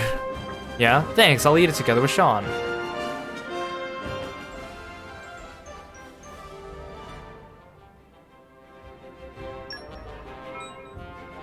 Hey, Silent Hero Link, welcome to the stream. Yeah, I think Poppy QT Pie looks better than Pyra and Mithra. I don't like a lot of the girls' designs in this game because they're so sexualized. They're all wearing battle bikinis, and that's not usually my aesthetic. Sometimes people can make it look good, but I just don't like the abundance of it in this game. So I'm not really a big fan of Pyra or Mithra's designs in general.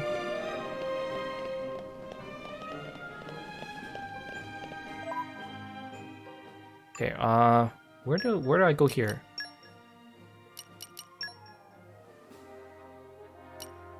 Oh, here, okay. Like, it's fine to, like, once in a while in fiction, like, this makes me sound bad. It's okay to create sexy character designs, but when, like, every single girl in the game is like that, it's kind of like, Well, thanks for redeeming Kirby Lip Sync.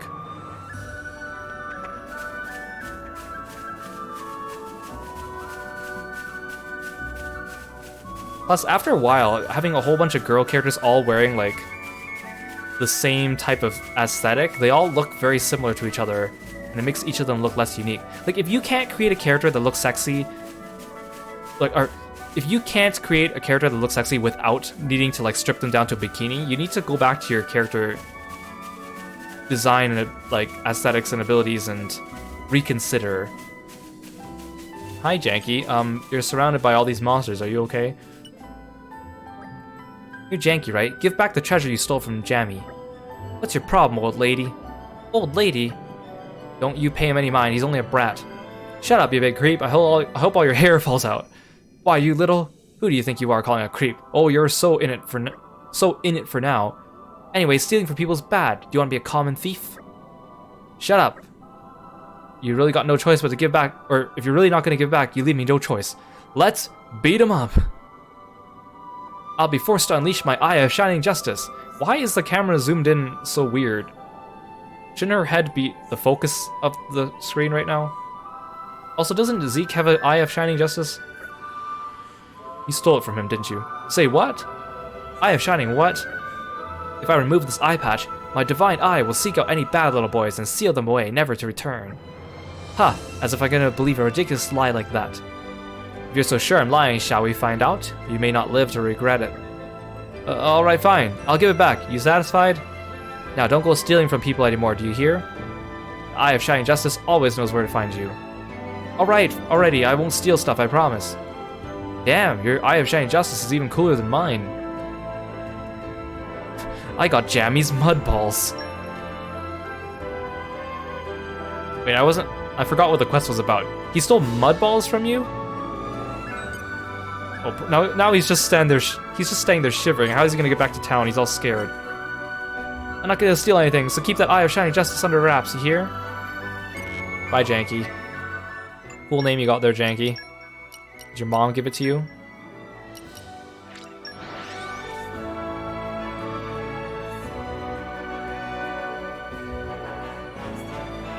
Let's go. Onwards!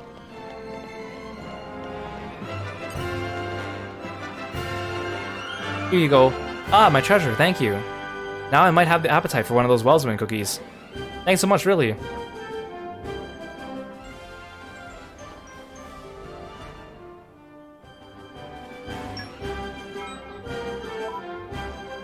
Now I gotta reset this other quest.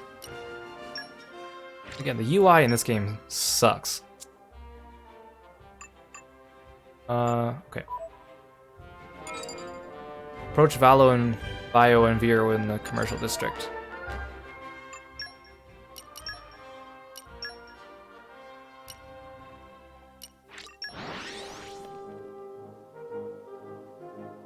We're here. So, Shall we?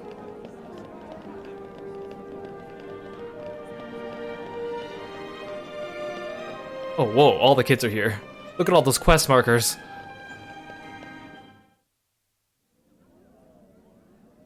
Wow, I didn't know you guys were triplets, quadruplets, quintuplets.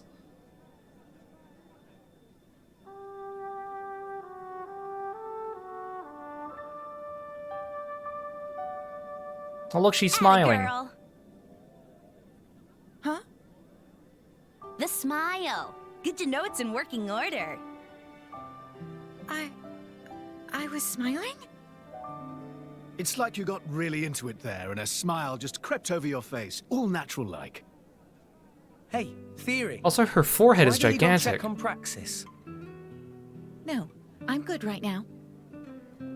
Come on. You've both been putting your noses to the grindstone. Go celebrate together. I didn't really do anything. It was all thanks to Praxis.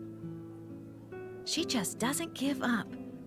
And it's got all the townfolk smiling. Nah, it's thanks to both of you. It's like he says.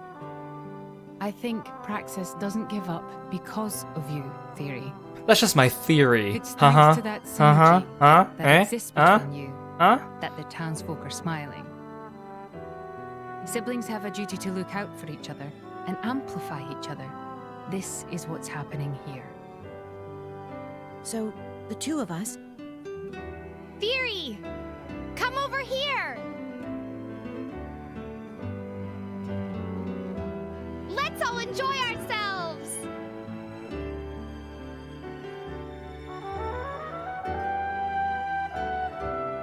Just go. Okay.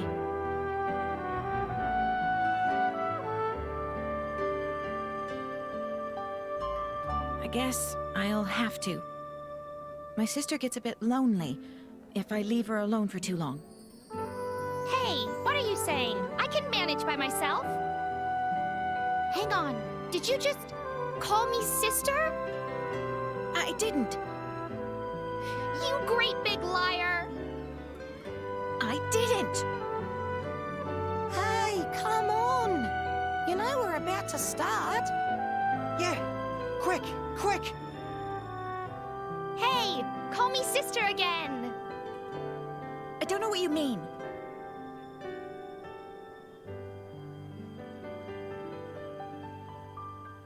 That was kind of sweet. I'm glad these two got a happy ending. I'm glad we didn't just leave their quest hanging.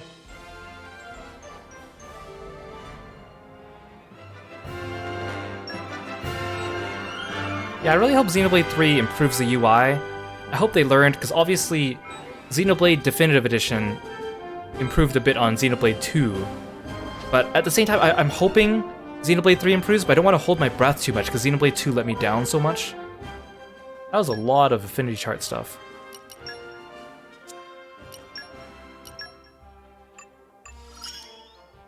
I am awake! Good, Rock, you're awake. This took a while. Yes, you're right, Praxis, that did take a while. Okay, she doesn't have this one unlocked because I don't have these nodes unlocked, but that's fine. Each day, I'm a little better. Okay, so now we've unlocked level 3 for Theory, so now we can unlock level 4 by doing the heart-to-heart called Sisterly Love at Lita Oasis Gormont.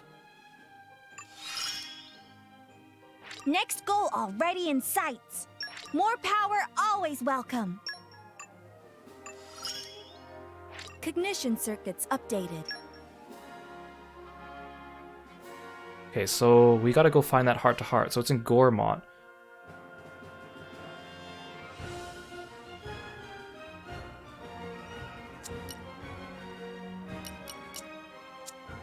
Lita Oasis.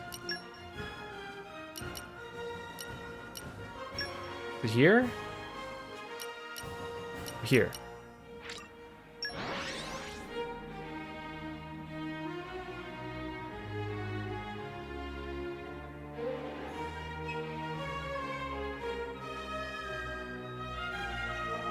Keep a close eye out for trouble. Also, where do we go from here? I came back to this plains area to do a quest when I was grinding, or not to do a quest, but to like kill certain monsters for someone's affinity chart off stream. And so remember, this is one of the first areas we encountered in the game walking through.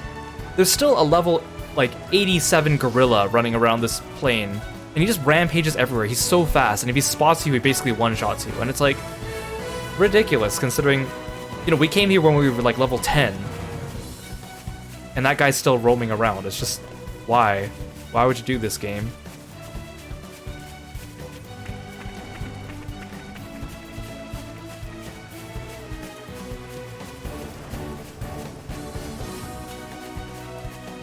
Is it over there? There it is. Wait, where did that bra come from? He just kind of spawned in midair and then fell.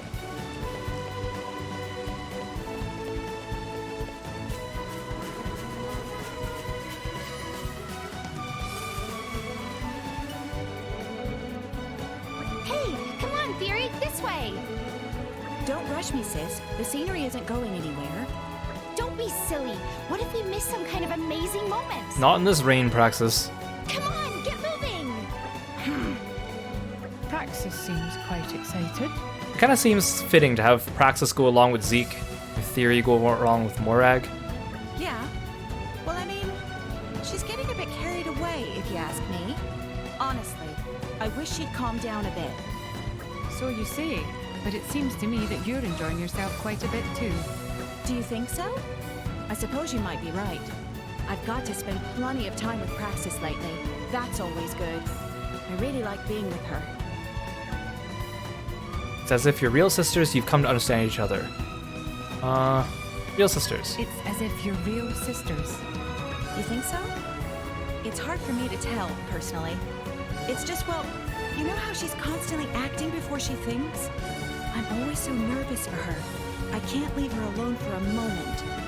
Yet somehow, I don't feel like that's a bad thing. It's always kind of fun to be around her. I suppose you must always be thinking about each other. Her as well as you. I guess you're right. Maybe that's what being sisters is about. But Praxis is the older one. Yet it's me who seems to be worrying about her. That's why I think Theory feels like she's the older one. True enough. But I suppose that's all part of Praxis's charm. Hey, Theory! What are you up to? Quit getting all cozy with your driver and get over here already! Cozy? What's that supposed to mean? Come on, over here! Look, quickly! Hey, you too. Let's check it out. I wonder if they're both on the same driver. Does she say our driver instead of your driver? I feel like they probably wouldn't bother to fix that dialogue. This is going to be a memory for all three of us to treasure.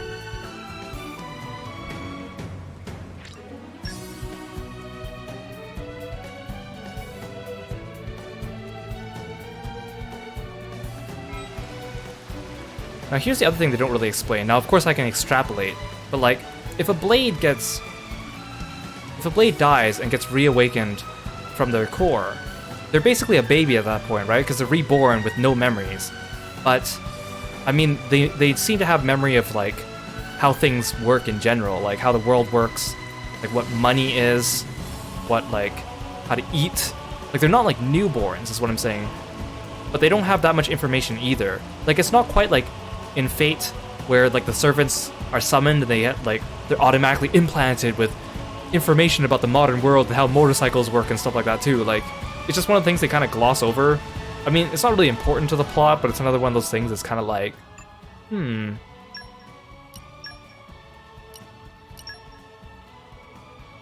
Okay, so let's pick up what we were doing at the end of last stream. Okay, I'm gonna turn off the lip sync now. I'm also gonna put Kirby away for a bit. Let's go. Onward! Also, there's 5 levels to Tiger, and I've only done 3, but I don't really want to go back and do more. Plus, I feel like you wouldn't really get extra new content from that anyways. It'll probably look more or less the same.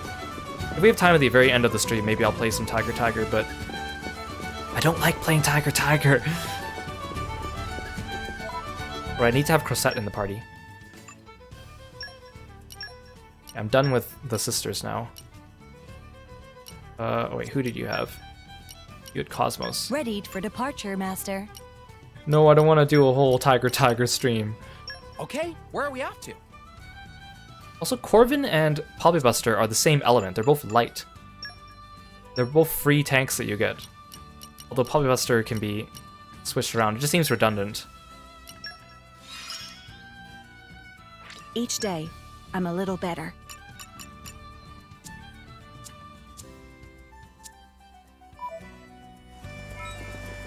Oh, Ferg, thanks for redeeming a fun frog fact. It's been a while, let's have a fun frog fact in here. I need to go research more fun frog facts, because I can't remember... I mean, all these are repeats, but I can't remember what order I've done the repeats now.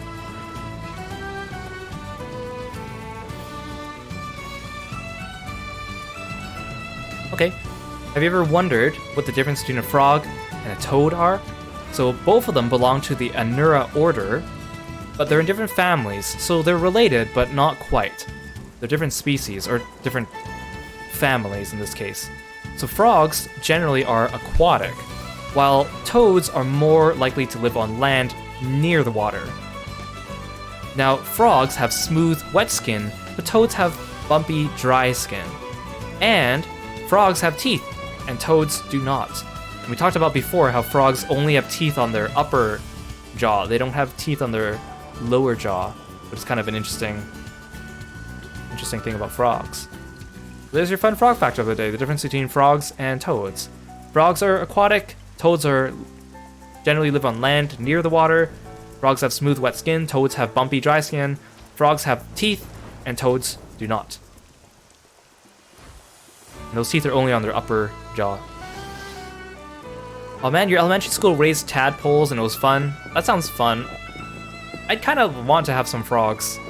I mean, I follow some Twitter accounts where people just post pictures of their frogs and it's so cute, but I think I'd feel bad keeping an animal in captivity, especially if I won't be able to give it my full attention, or if I'm not really able to like play with it all the time and keep it in this little closed tank. I think I just feel bad for it. What's over here? There's nothing over here. They're so fun watching people's Twitter posts or their little YouTube shorts or TikToks of their many frogs all playing together in the tank and they're all like stumbling around over each other or whatever. Kind of forgot what I'm looking for. Oh, right, I said I'd put Crosette in the party and I didn't.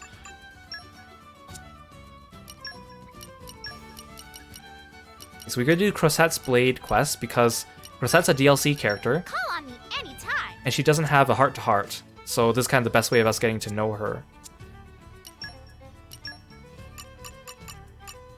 Alright, but first to unlock her heart-to-heart, I gotta do these. Speak to Lenka in Galad Residential Zone. Lenka. We gotta go look for Lenka.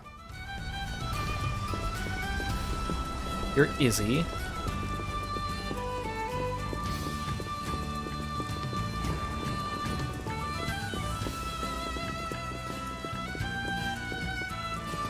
Why is there 3 dots on my map here, but there's no one to talk to here? I don't think they're that way. It must be this way.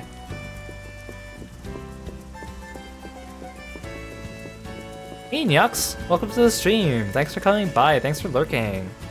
Really appreciate it. Are you Lenka? No, you're not Lenka. Where's Lenka? Are you Lenka? Wait. There's no one here. Why is there a green dot here on my map, but there's no one here? Are they up there? Can I go inside here? Is the green dot just signifying these people?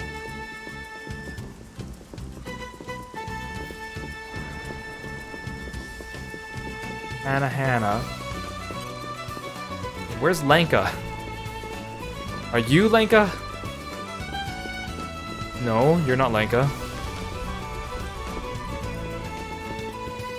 Is this still considered part of the residential zone? Yes, it is. Oh, I didn't know there's shops down here. What the heck? Oh. Are you Lenka? No, you're not. Ooh, treasure. You're all mine. That's not very much treasure. Envelops the world in its Stygian embrace. Where is Lenka? I don't want to look you up. This game, I swear to gosh. Oh, you're going to bed? Thank you so much for coming by. Sleep well. Have a good week.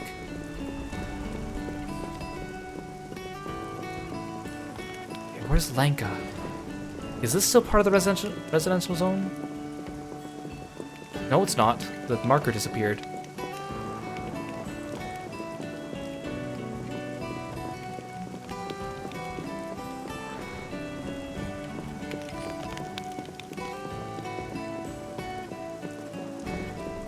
Oh, there's someone in here. Are you Lenka? Wait, there's no one here. Are they above me?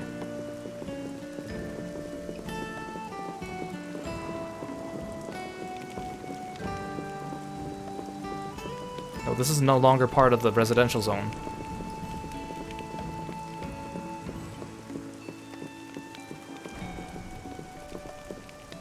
Are you down here? We already checked down here, I think. Wait, not over here. Wait, this is Tora's house. I don't think she's in Tora's house. That wouldn't make sense.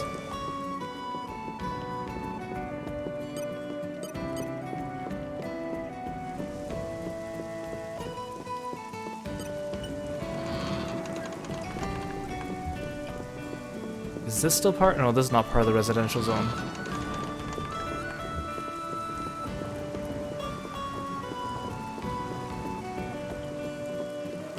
Don't tell me she's only available during certain times of the day, too.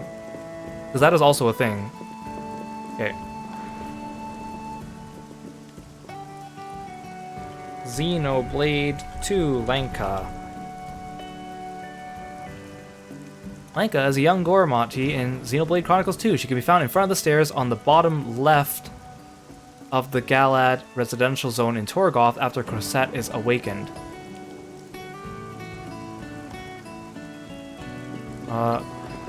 She can be found in front of the stairs on the bottom left.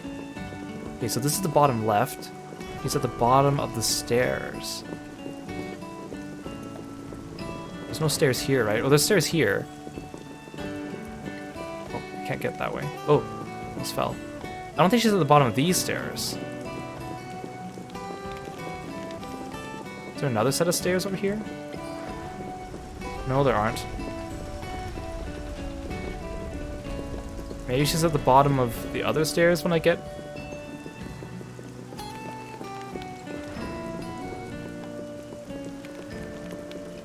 There's stairs here. I don't see her here either. Do they mean like the far, far bottom left?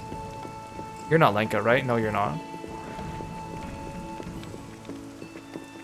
I should have looked for her before the stream. Wait, she's at the bottom of these stairs. Is any one of you named Lenka? Oh, hi! I didn't see these stairs. Where's this?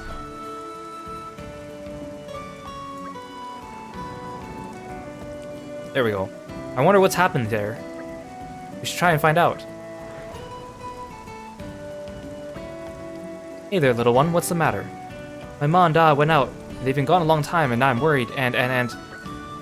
I got you, little lady. We'll go and look for them, okay? No, you don't get it. I'm just really, really hungry now. And when I'm hungry, I just get so sad. Oh, I see. Well, shall we see what you've got in the larder? I'm sure we could whip up a quick snack if we tried. Would you really? Sure. Shouldn't be too much trouble, right, Nia? No objections here. Okay, come on inside then.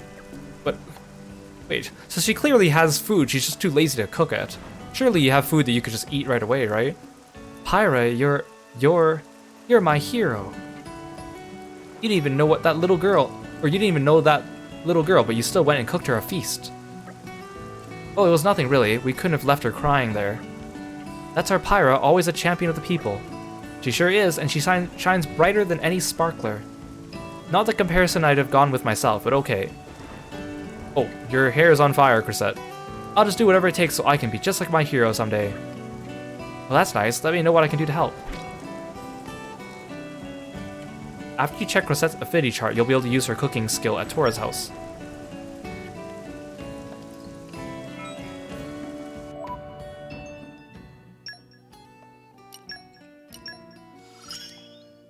Pyra will have to notice me now.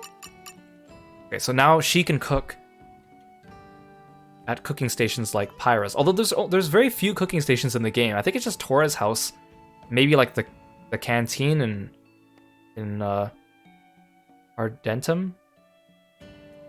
Okay, so now we gotta talk to Rami in Admar Storage Zone, More Ardain. Yeah, so the Blade Quest NPCs don't show up if you need to have the blade equipped on your party, and it doesn't matter if they're... Like, if I equip them to Nia, it would still work even though she's not participating in the battles. So I need to equip... You need to equip the blade onto them, someone in your party, and their affinity chart needs to be high enough. So you need to look at this chart and figure out where their quest is on the chart. So in this case, Crosette's is here. The condition's question marked until I finish these.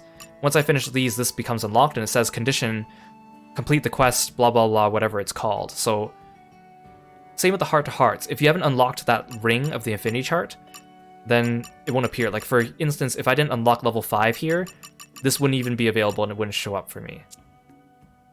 It's a lot to go through in this game. Like, and then if you want the skill to actually activate, you gotta get the skills that come before it and stuff. It's like, ugh. Okay, so the storage area is here? Or here, Admar storage area. I already forgot the name of the person I'm looking for. Yeah, so it's possible to never find these quests if you don't equip that blade, and if you don't increase their affinity, or if someone else is not in your party. Like, some of these blade quests, for example, require you to have Nia in the party, but if Nia's a blade, then it doesn't count. So that's why I have Nia right now as a driver, even though I like using Blade Nia, because I found out that if I had Blade Nia equipped, I basically, like, half the quests in the game just never appear for you, which is such BS, because yes, I know she appears in the quest in her driver outfit, but the game in the main story, I could have her as a driver and it would still show her as a blade during the cutscenes where she's a blade, so why not, right? I can't remember who I'm looking for.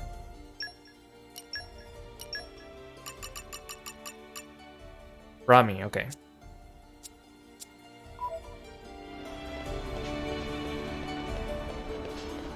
I bet he's up somewhere.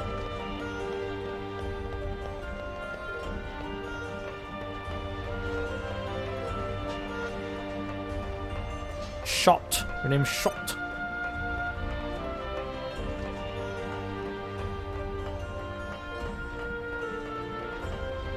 Oh, hey.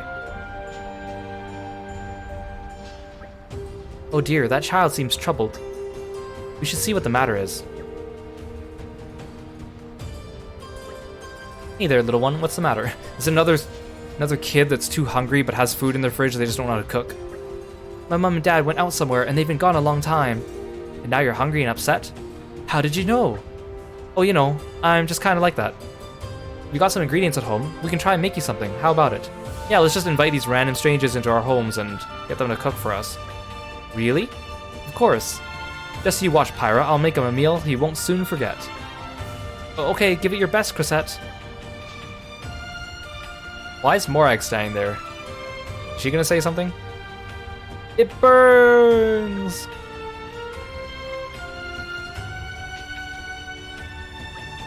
Most unfortunate outcome, Crisette. It looks like I'm not quite on Pyra's level just yet. I must have put too much fire into the dish and it got a bit explosive. You exploded their kitchen? I personally thought it was quite alright. Child's taste buds are more sensitive though. You do have to take that into account. Wait, so the food was literally too hot for him. Because I don't think they're saying it's too spicy. I guess I should have. Well, no matter. Next time will be a success. I know it. I believe you, Crisette. Thanks, that means so much to me. I'll make you proud, Pyra. Wait, what happened to the kid? Are they okay? That's a little suspicious. We never saw him come out. Pyra will have to notice me now. Speak to Nation in Fonset Village's residential area. Okay, Fonset Village is much smaller. It's easier to find people. Oops. I don't get why when I close the menu, it doesn't let me reopen it immediately. There's like a 1 second or 2 second downtime, and if I try clicking it, it just gives me the beepy sound. Okay, Cressette, don't incinerate the next kid. Better luck next time. As parents get home, what happened here? For trouble. The kitchen's do all we go from exploded and here? our son's lying dead on the floor. Oh hey, it's Nation. He looks so sad. We should try and help if we can. He'll enjoy having his kitchen blown up, right? Hey guy, what's the matter? Mom and Dad have been out for a long time now, and so, geez, no kids in this game know how to cook anything. Or even, like, I don't know, pick up an apple and eat it. And now you're hungry and upset? How did you know? Oh, you know, I'm just kind of like that. You got some ingredients at home. We could try and make you something. How about it? Really? Of course. Rosette, think twice. You don't want to scar another kid for life now, do you? That's not gonna happen. I've been practicing each and every day since that last time. Cressette. It hasn't even been a day. Oh, is that right? You don't believe in me at all, do you? Nope. Well, in that case, why don't you make him some food then, seeing as how you're so clever? Not a chance. Come to think of it, I don't think I've ever seen you cook, Mithra. Shut up, Rex. I'll have you know that part of me has been sealed away due to numerous complex circumstances. Well, my hero, Pyra, is strong and kind and still has time to do stuff around the house. I have so much respect for her. And then there's you, Mithra. Do I look like I care about your respect, Cressette? Well, now you're just being rude. Well, Cressette, you were kind of being rude too. And you're a simpleton and boring to boot. And you're a jerk face. Got him. I'm just straight and to the point, like a rocket, or a flare, or... Wow, they're really getting into it. I hate to get between them, Rex. Could you help me make a sandwich? You need help making a sandwich, kid? How old are you? You're like 12 at least. Sorry you had to see that. We'll get some proper food together next time, yeah? Awesome. Wait, so in the end we never even helped him get food? Well, I guess it's better than incinerating him, so...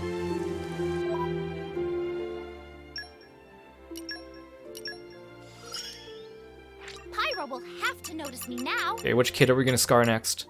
Speak to Elvira in Theoswar's residential area, Tantal. Actually, I don't know where the residential area is in Theoswar. Up here? Yeah, okay.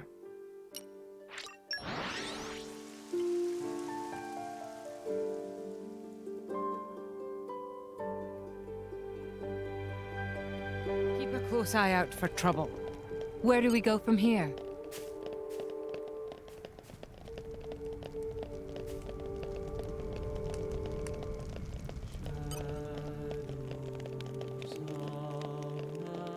Of all the towns, this one's probably like the smallest one. I mean, other than Fonset Village, I guess.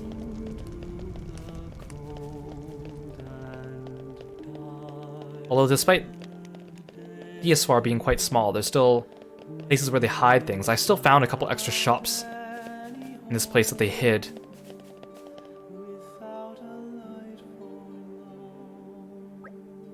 Oh, that child looks distraught. Let me guess, their parents are out, they want food. Say no more, Pyra, I know what to do. Hey there, everything okay? My parents have been gone out, and they've been away for a really long time. And now you're hungry and upset.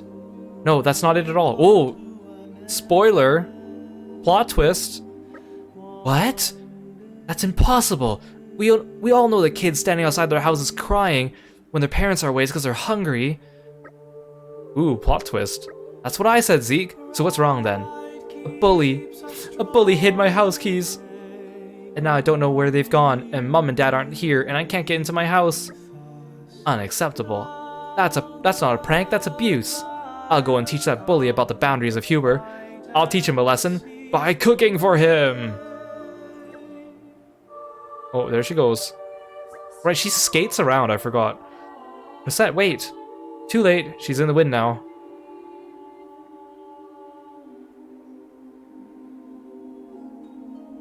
Oh, I don't even have to actually do anything. Finally, I thought she'd never turn up. Oh, good. I thought I'd have to go find this kid. Cosette, is everything okay?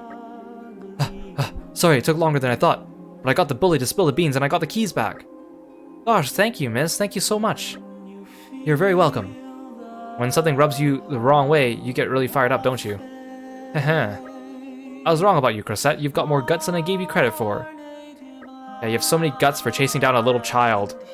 Oh, stop it, you'll make me blush. And anyway, I just did what my hero would have done. One day, Pyra, I'll be just like you. She is very enamored with Pyra.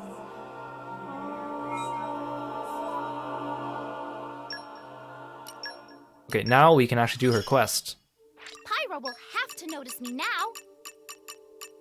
Go to Fawnset Village in Lefteria and complete the quest Bright Spark. Good, it's in Fawnset.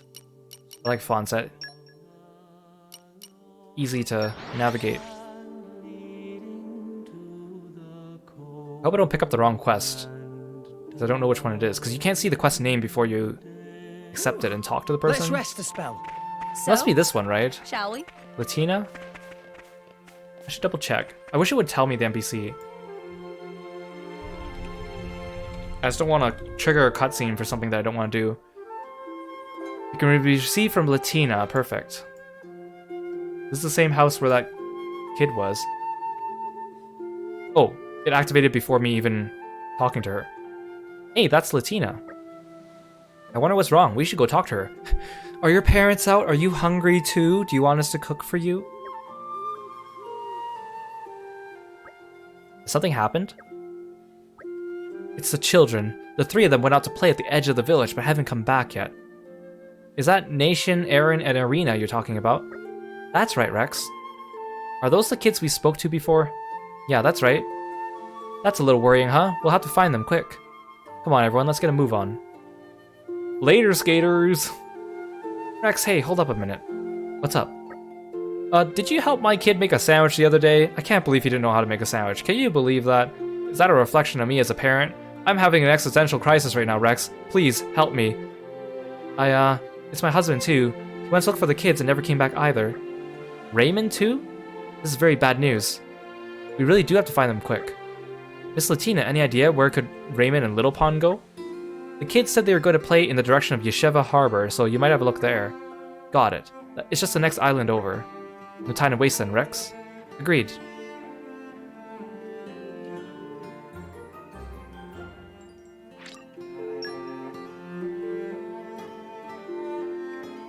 I guess I'll put my sleeves on back too.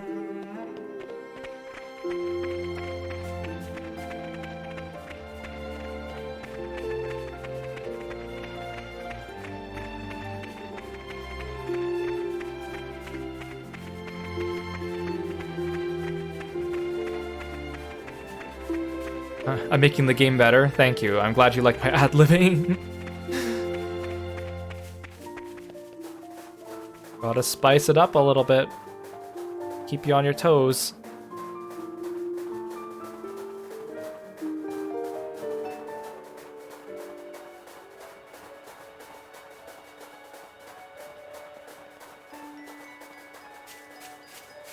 Aha. Oh, you do not look so good. There's a man lying there. Is that the father? Yes, I think that must be Raymond. Is friend okay? Oh, aye, thanks. I think I'll pull through. Raymond, do you know where Nation and the others have got to? Architect, you're right. We have to save the kids. You sit back and let us take charge. Yeah, we'll get them back for you. Zekinator's honor. Thank you. Nation, Aaron, and Arena got taken captive by some Ignis. Ignis? First time I've heard of any Ignis around these parts. Aye, they're not native to here. Must have come from some other Titan. It would seem best to drive them out before it's too late. Do you know where those Igna lowlifes took them? I do. They were headed towards Isle of Urchin. Got it, let's go. Come on guys, hop to it. We gotta move now. Maybe those Ignas asked the kids to teach them how to make sandwiches. Okay, where's the Isle of Urchin?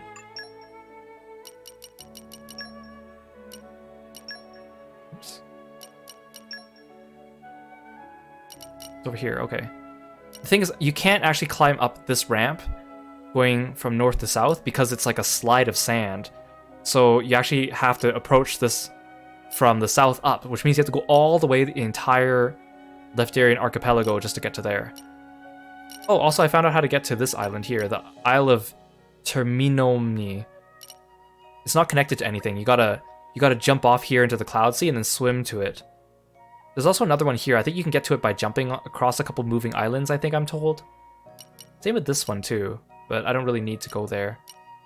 Luckily for me, I have a quick travel point.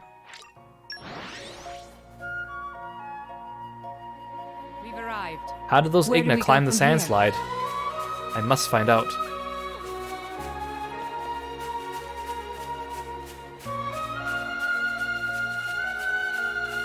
I have to go round.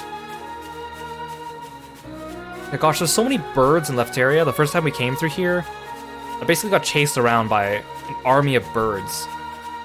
Multiple times. Awful. I hate birds in this game. They suck.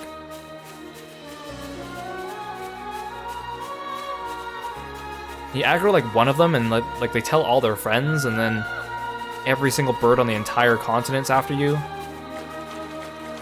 Ridiculous. I also hate how if I want to make the map bigger, I can toggle it bigger like this, and then I toggle it again. But then when I toggle it again here, it's just gone. Like there's no.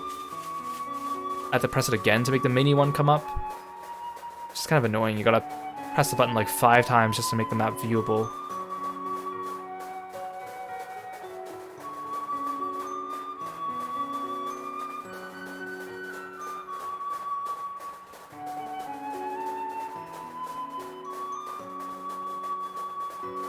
Oh, there they are. You guys are level 60. Maybe I should... I put Nia in the party. I'm just afraid if I turn her into a blade, then it's gonna like cancel the quest on me or something like that. Because if she's supposed to appear in the cutscene. Showtime! Hey Ari, welcome to the stream.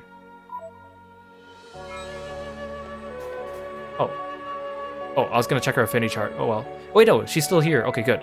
Heads up, Ignis at 12 o'clock. It looks like Nation and the others are also with them.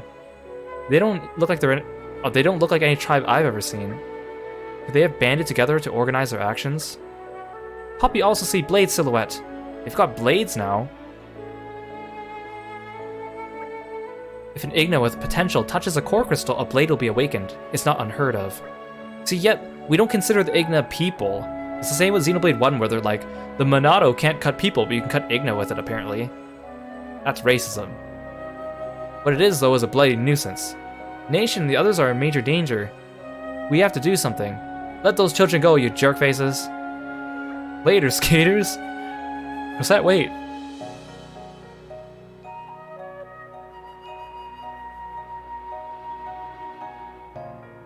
This is so weird with the calming music in the background. At least give us some event music or something. Wait, why are you just marching them away? We're here to help you guys. What's going on?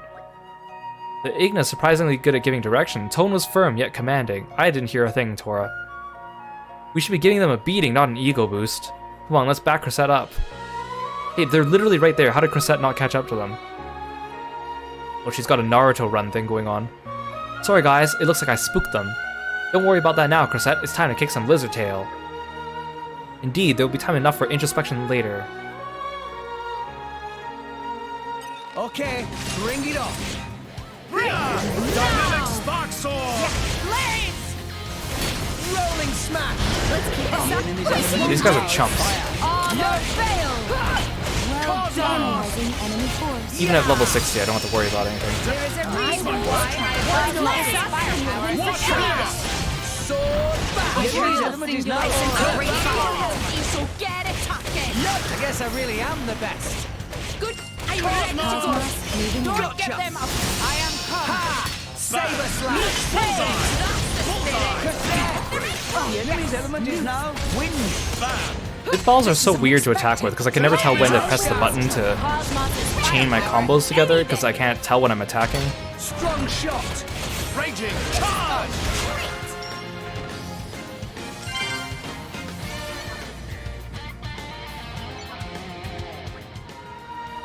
I really am so sorry. I just couldn't stand the thought of the children getting hurt, so I sort of rushed in. Well, while I do think the kindness and passion are some of your best qualities, Crescent, it was, what Rex is trying to say is you gotta think of the consequences. We had a chance to save the kids, and we blew it. I know, I'll reflect on my behavior. Don't beat yourself up. We'll get them next time for sure. We have to find them first. Damn straight. Where is that? I don't remember that being there. They look like they're headed for the Lud Cloudway. Wait, the Lud Cloudway? But that's like really far from where we were on the map before. They long gone now, though. We'll have to conduct a thorough search. Right, we better get started now. I mean, slow and steady. Yep, slow and steady. Breathe, Cosette. Breathe. This'll end in tears, won't it? Yeah, there was literally no cover. There was no way we could have snuck up on them. Okay, I guess I don't need Blade Nia. It sounds fun. And then every time she unequips all her blades, too. I've been sharpening my fangs for this day to come. I'll do my best. I keep Nim and Florid on her because I often need Earth Mastery blade checks.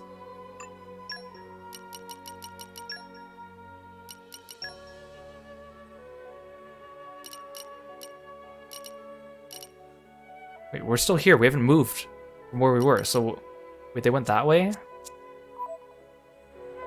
Where's this? Oh no, that's the island we just came from. Oh, I've never gone this way on the path. I didn't realize it looks like a freaking palace. Like it looks like a dungeon here. I've never looked at it from this angle. Wait, it says I'm 680 steps away. Let's see where they are. Maybe I can just teleport.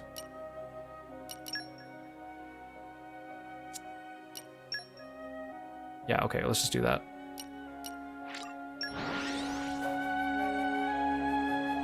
We're here! So, shall we? It's so weird, the teleport point for this one appears on the Cloudway map, but it's technically, when it plops you down, it doesn't plop you on the Cloudway side, it plops you on the water side.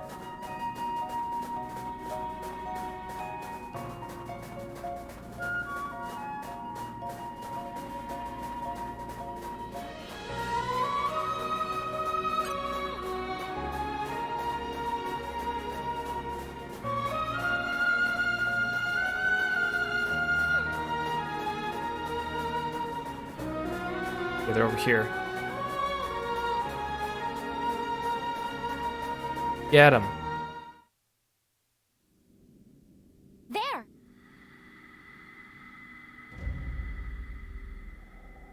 Teach us how to make a sandwich, kid. Found you at last. Crozette, let's try not to mess this up again, all right? Fine, I get it. No running in alone this time, promise. We'll see about that.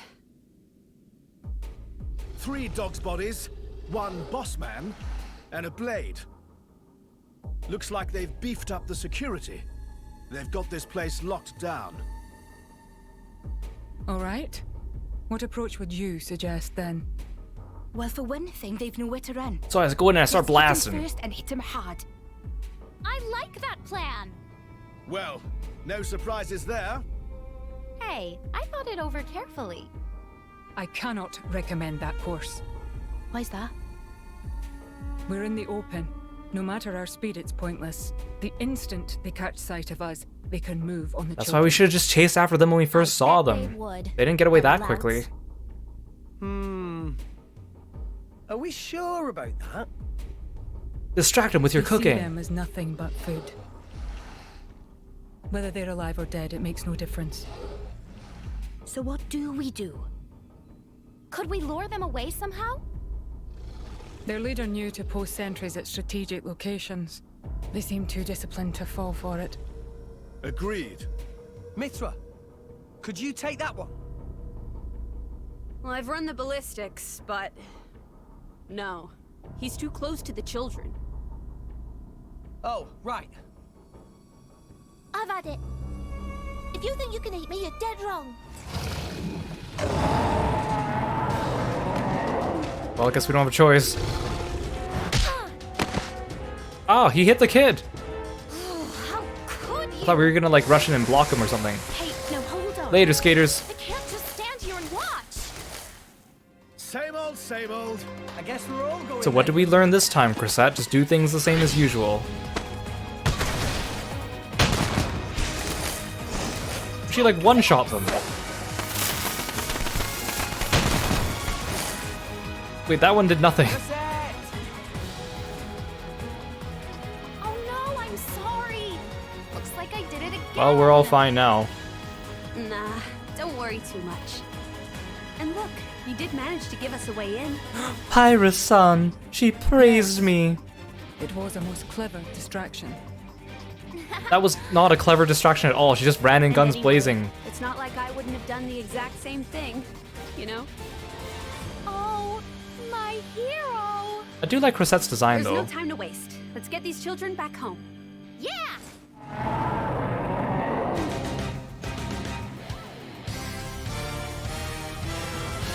Must have sensed our skill. Focusing on top. Rolling smash. Yeah! Dynamic spark sword! My thoughts exactly as pretty low. What would you have me do? Zenobia! Our motions are in tune. Oh, I can't get this potion because his tail's in the way. Watch this! Great. That was well done. Diabolic Zephyr. No, guys, what are you doing? No. Did he taunt us? No, attack the little dude. Attack the little dude. There we go. Targeting this game really sucks. You guys don't understand unless you've played it yourself, but changing targets in battle is incredibly difficult. Heck, changing targets outside of battle is really difficult. Focusing on target. Strong ball. Seekonators, time to shine! Heavy hitter. Chrisette.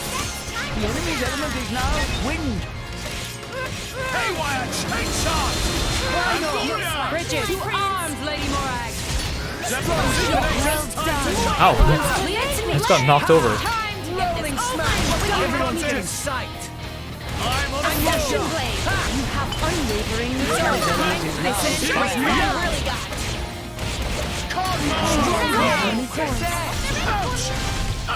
Go, Lucky Star.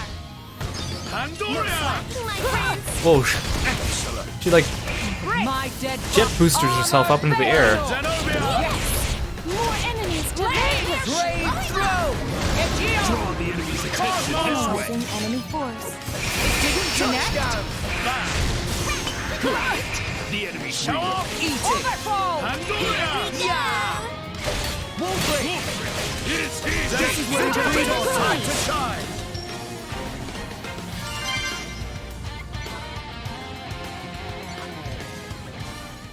Rex. Thanks, Rex. And thanks, Rex's girl blade friends. Thought I was supposed to say girlfriends.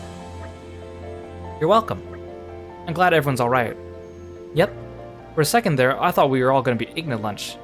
When I saw this lady rushing to save us on the Isle of Urchon, I realized we have to keep fighting. Oh, that's so nice. Well, what? But you guys obediently marched away with the guy, and there was only one of him leading you away. What do you mean you suddenly got inspired to fight back? That was your best chance, kid. So something good even came out of the part we thought was an unmitigated disaster, eh? Indeed, it gave the lad the hope he needed. Alright, let's get moving now. We have to get the kids home. You're right. Onwards to Fonset. Yes, sir.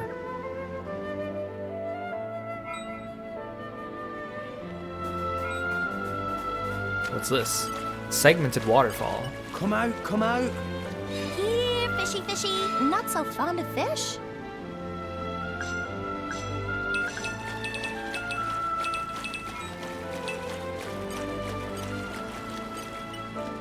Calm your mind.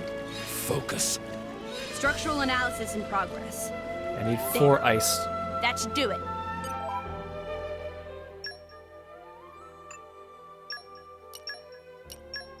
Woo! Looking forward to it.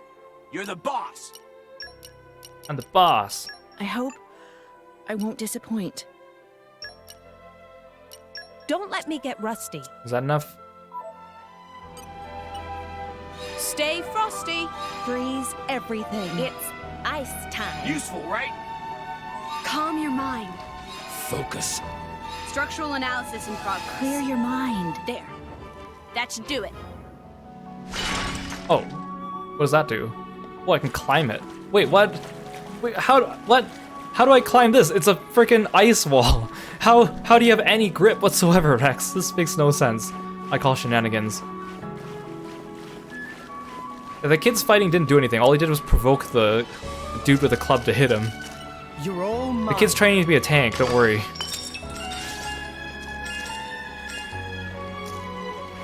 Again, how do I climb the ice wall like that? That makes no sense.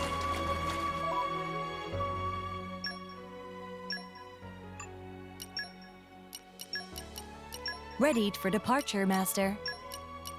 Hello there. I've been sharpening my fangs for this day to come. I'll do my best.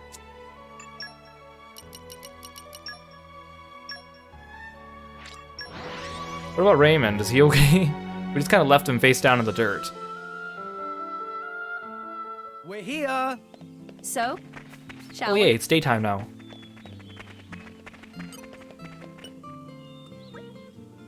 Oh, my sweet babies, I'm so happy to see you. Hi, Mum. Mummy. Oh, don't you ever scare me like that again, alright? Yeah, Rex is trained to be an ice climber. We got Popo, we got Nana, and then we got Rex.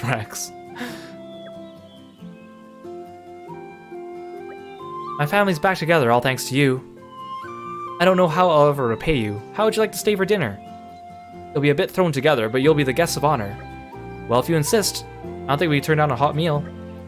Tora's so hungry, could eat meal of any temperature between freezing and scalding and not say a word. Here, let me give you a hand. I'll help out too. You did great out there today, Crisette. No, you know that's not true. I lost my head and charged in without thinking and ended up just making more trouble for everyone. So you made a blunder, a big whoop. I tell you this, without you, even the Zekinator would have been at wit's end. And especially when it came to the final push, you were a great asset to the operation, Crisette. That's right. It's all thanks to your fierce and caring heart. Oh, Pyra, my hero. Does this mean I'm more like you now? Well, yes, maybe by a degree or two. Oh, what? That's it? I can't believe my hero would tease me like that. Wahaha. Next time I'll try even harder, so you'll have to acknowledge me as an equal.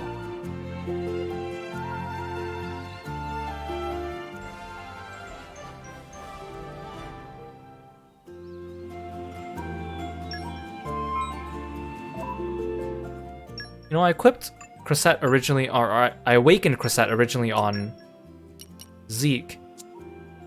Mostly because at the time, that's when I just got Zeke and I needed him to be a healer for the party. Pyra will have to notice me now. Because I kicked out Nia. Rock, pleased to meet you. But, I might move Crisette onto Nia later, because she doesn't have a fire blade, and Crisette's the only fire healer. At least for rare blades, I don't care about the common ones. And Zeke no longer needs to be a healer, since we have Blade Nia, and we're too strong for healing, but... And I'll get Fiora eventually if I come back to this game, so... Guess we'll see. And then on New Game Plus we can get Akos as well, who's also particularly good on Zeke, people say. Okay, so now that we're done that, the only thing I want to do is I want to do some more heart-to-hearts. There's a whole bunch of them around the world that we haven't done yet. I want to start with Florin, so when I was leveling up Praxis to level 5 affinity, I also had Florin level up to 5 at the same time, just to be efficient about it. So, because Florin needs level 5 affinity to unlock his heart-to-heart. And yes, Florin is a male. Near the ruins by the lake in the first low orbit station, view the heart-to-heart desolate land. Because that means of my blades, for heart-to-hearts, the only ones we haven't seen are the ones that are harder to get. Like, we haven't seen Percival's, because Percival needs level 5 affinity, and you need to do his blade quest before the heart-to-heart spawns. It's too much work. And then Azami, you need to do her quest before you see her heart-to-heart, which is also level 5 affinity. I like Azami though, so it's a bit of a shame. But not enough to spend an extra whole stream on it. Electris is also level 5. And Dahlia's is also level 5 as well. I also don't really like Dahlia, so... We've gotten most of... I'm surprised we got most of the blades, but I think the main reason for that is because you can't get duplicates in this game unless you release one. So once you get a rare blade, they're taken out of the table. So the next time you roll a rare blade, it's definitely going to be one that you are missing. The only ones I'm missing are Vale, who's an attacker. This is Agate, who's also an attacker. She's apparently really good, and she's also drawn by Yusuke Kozaki, who drew Aegeon, and is illustrated for Fire Emblem Awakening and Fates. I don't really like Agate's design, though. This is Ursula, who's apparently a good healer for Nia, and she's drawn by the same artist who did Dahlia, so I don't really like that art style very much. This is Newt. She's a good tank for... I mean, she's not a great tank, but if I do get her, I'd keep her on Zeke, because Morag has all the tanks that she needs already. Her art's kind of weird, though. Her design's cool, but her art's kind of weird. And that's all, actually. Aside from, of course, the New Game Plus blades. I'm actually surprised I filled out so many.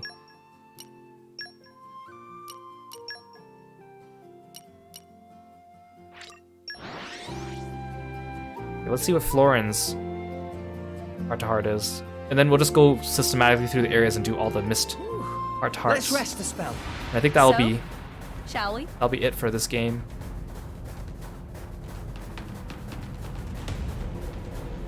I also don't like it how it always shows the main story quest in the corner. Like, you know, if I go anywhere other than the low orbit station, it says low orbit station at the top of the screen just to remind me where to go, which is handy, but not when I'm side questing.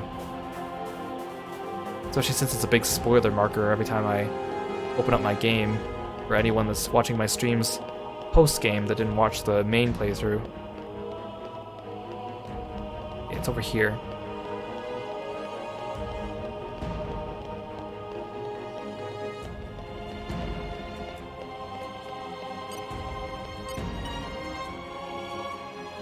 You alright, Florin? What's that? The land is choked with sand. Is this really Elysium?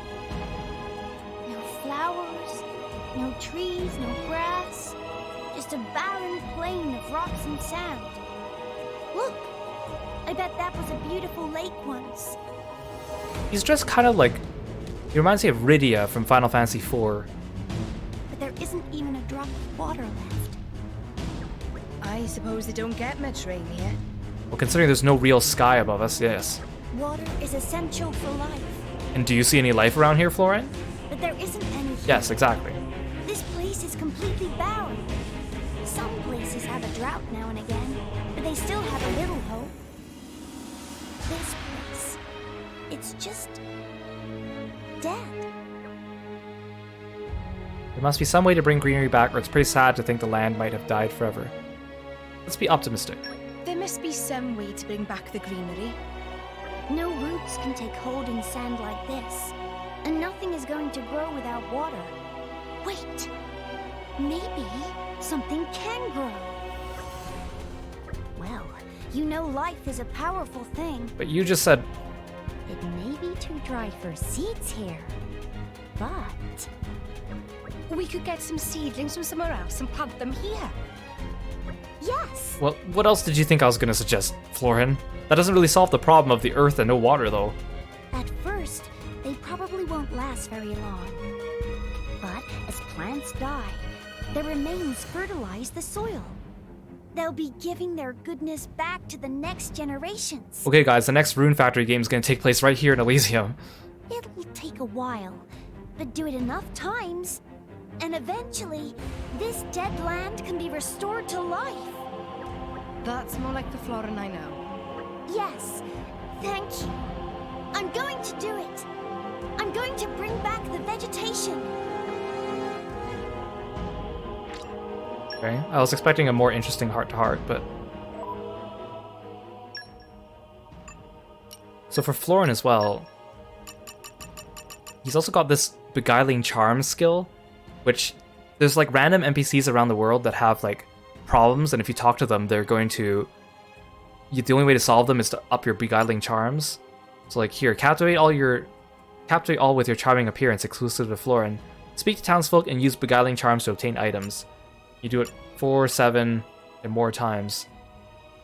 I'm assuming this last one's the Blade Quest.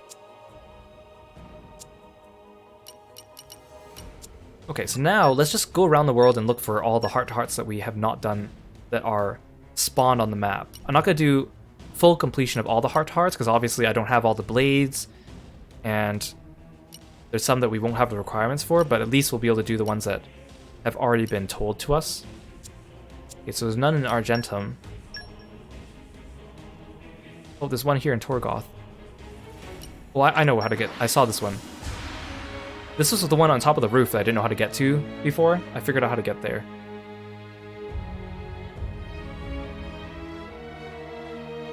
Keep a close eye out for trouble. Where do we go from here? Still can't believe this random level 8 dude that you can attack in town if you want.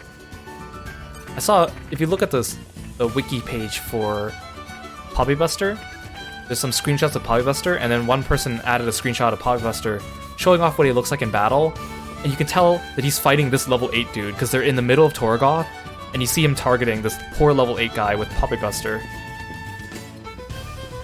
I recognized it right away. I'm like, wait a second, that's that random dude in the town that you can attack. Okay, you gotta be tricky about this one.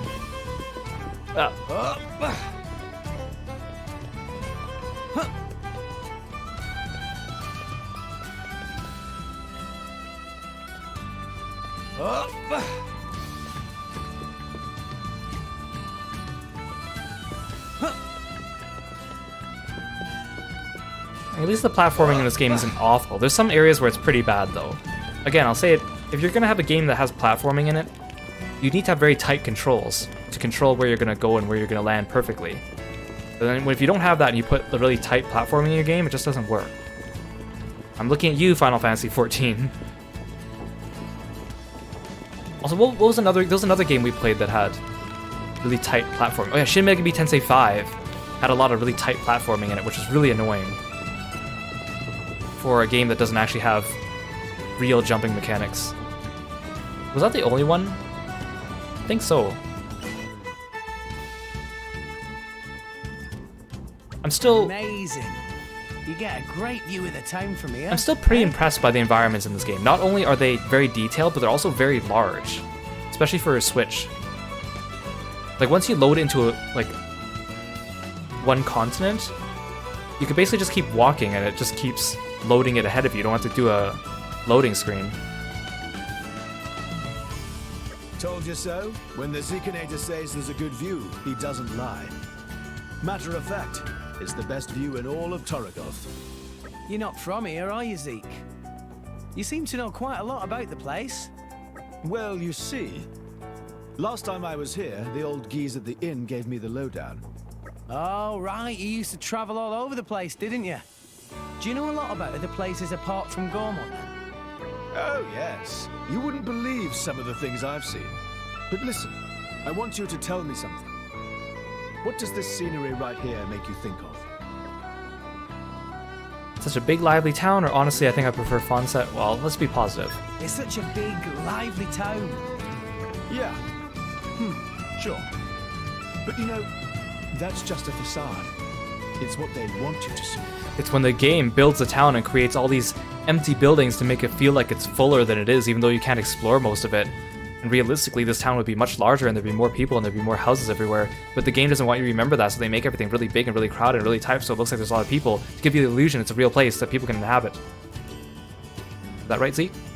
A facade? Yeah, exactly. Like, you know Gormont's a colony of Morard Dane right now.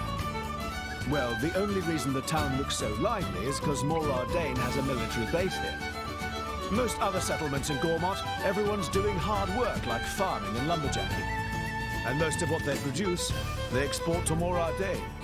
It's quite a tough life here. A lot of folks are struggling. And it's not just Gormont either. I've seen a good few dark underbellies on my travels, no doubt about it. Did you ever try to help those people out? Ah, so many times. I had it in my head that the Zekinator had the power to fix anything. Could fancy sword skills and titles. They aren't much use to most folks. I was trying to save the world alone, but what happened is that reality bit me on the arse. Hey, don't look at it like that. Huh? Sure, maybe you don't have the power to save the whole world right now, but there are definitely people out there that you have helped. Me and Pyra for a start. So Zeke, don't ever give up. Don't forget. You've got some people you can count on now. Yeah, you're right. You really are. I don't know what I was thinking. It's not just the Ziganator now. I've got you guys watching my back.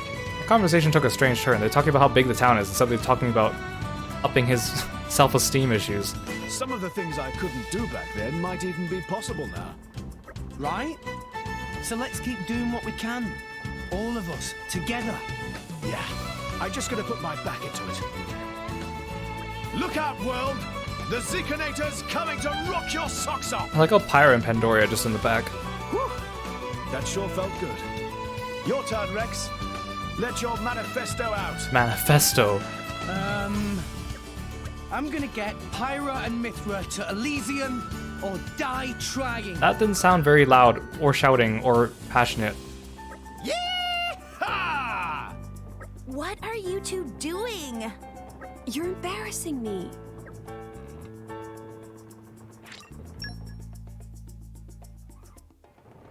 Oh, goodbye, Zeke.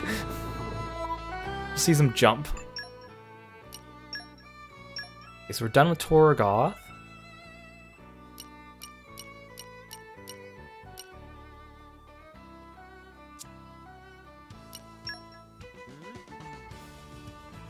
Yeah, at this point in the story, he's already gotten them to Elysium. What are you talking about, Rex?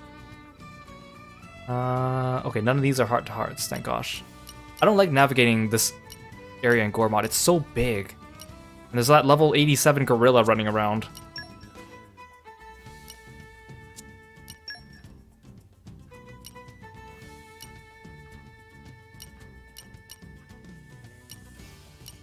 Okay, there's no more in Gormod.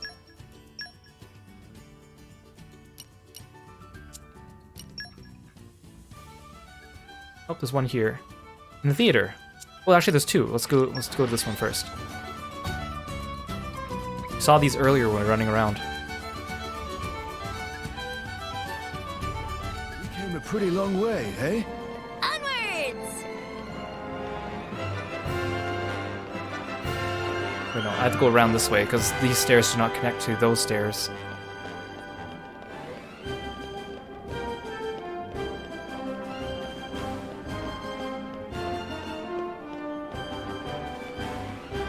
Wait, no, they do connect.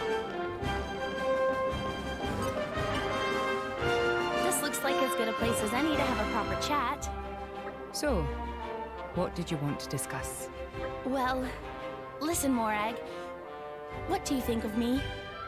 Well, I was wondering, do you think I'm feminine enough? I'm not sure if Morag would be the first person you ask to see how feminine you are. I think you're pretty fine. Are you coming on to me?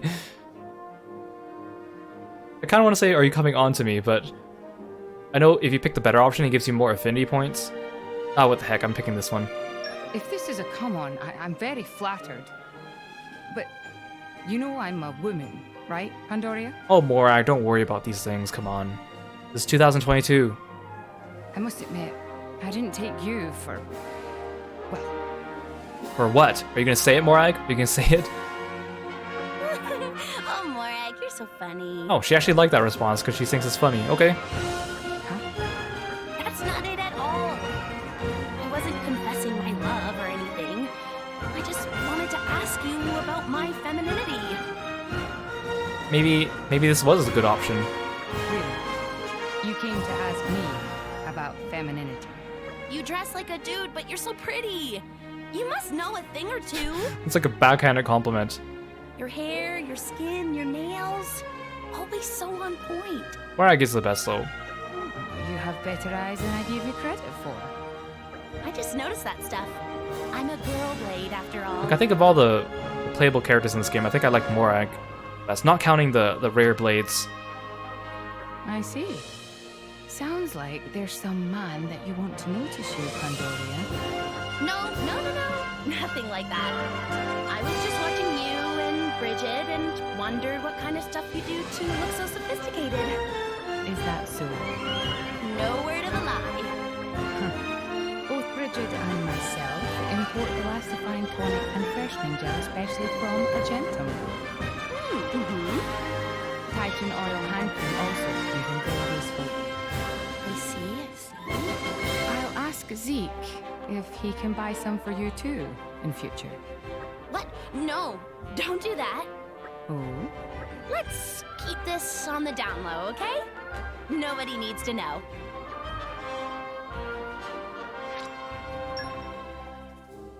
Trying to impress the Zekinator. I mean, we've already known that for a very long time, but...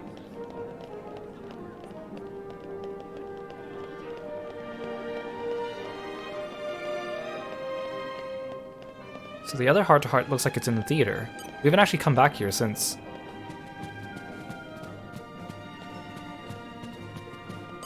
We could see like an Ember Island type of scenario, like from Avatar.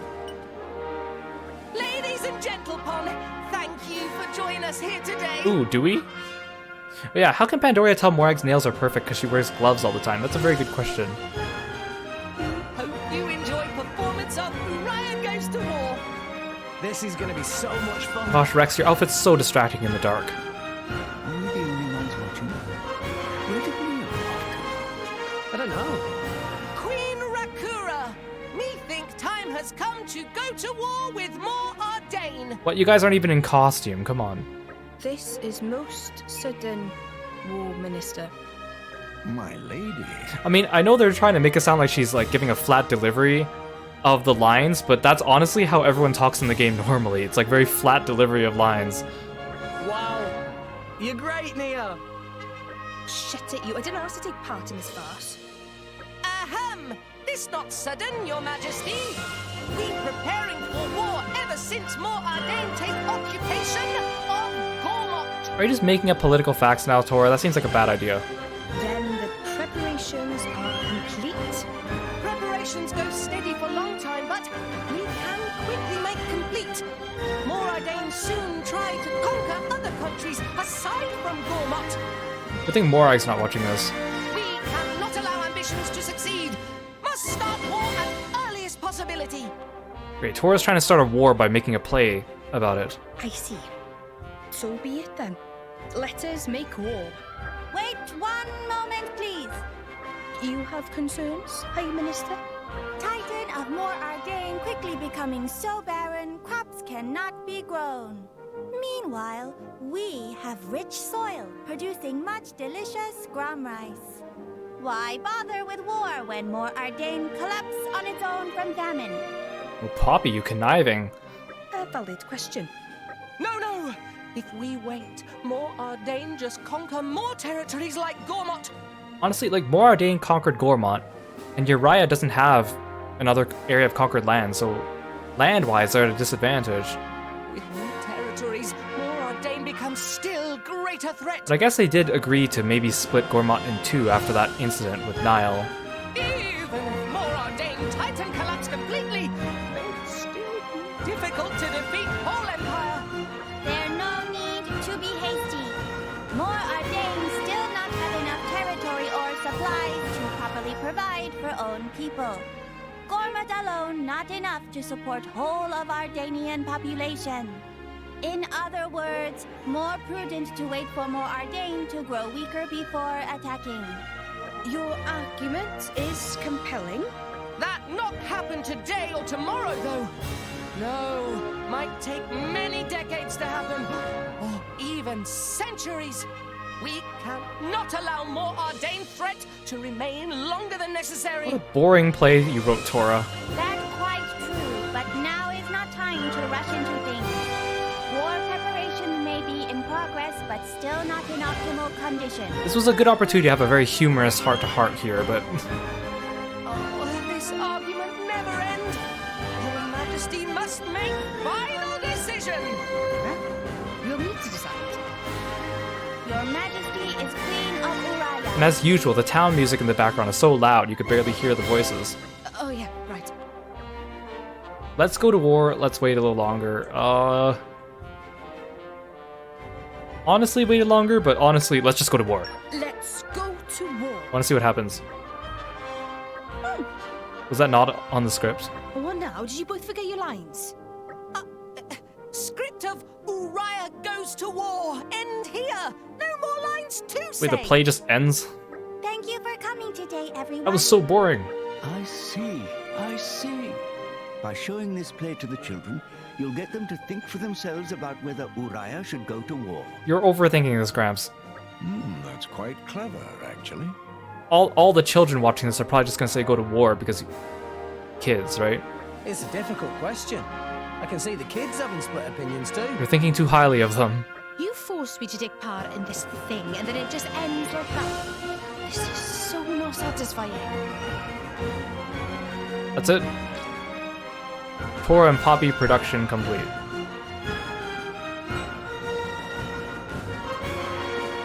Is Cole still around? We haven't visited him. I'm surprised he didn't come back up in the plot at any time. Hey, Cole. Hey, folks. Glad you dropped by. Are you alright? Ooh, it's harder getting up these days, let me tell ya. I'm starting to wonder whether I'll really be able to finish writing before my time's up. Okay, I can sneak into his room. It's not much of a sneak, I guess. I think one thing that Xenoblade 2 definitely has an advantage over Xenoblade 1 for is that there's so many more NPCs in the game that are main story important, which is nice. Because, like I was saying before, like in Xenoblade 1, we're trying to save the whole world, but the world felt so empty. There were so many NPCs that did side quests, but there were very few involved in the main story. Like, honestly, it felt like we were saving the whole world just for Callian, Juju, and Otharon. Like, just the three of them. Like, there was no one else in the world we were really trying to save. And that felt really empty for an entire world to only have 3 NPCs on the Bionis that you actually cared about in the main story. So at least in this game they had a lot more NPCs, which is nice.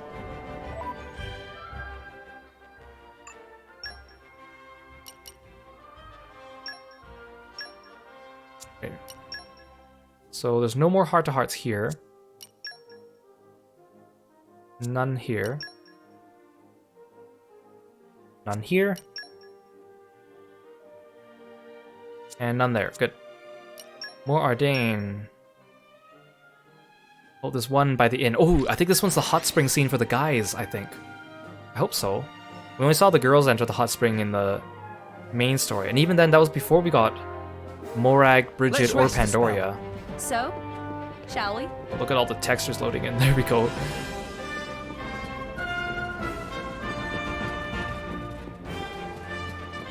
There's a hot spring here? Yeah.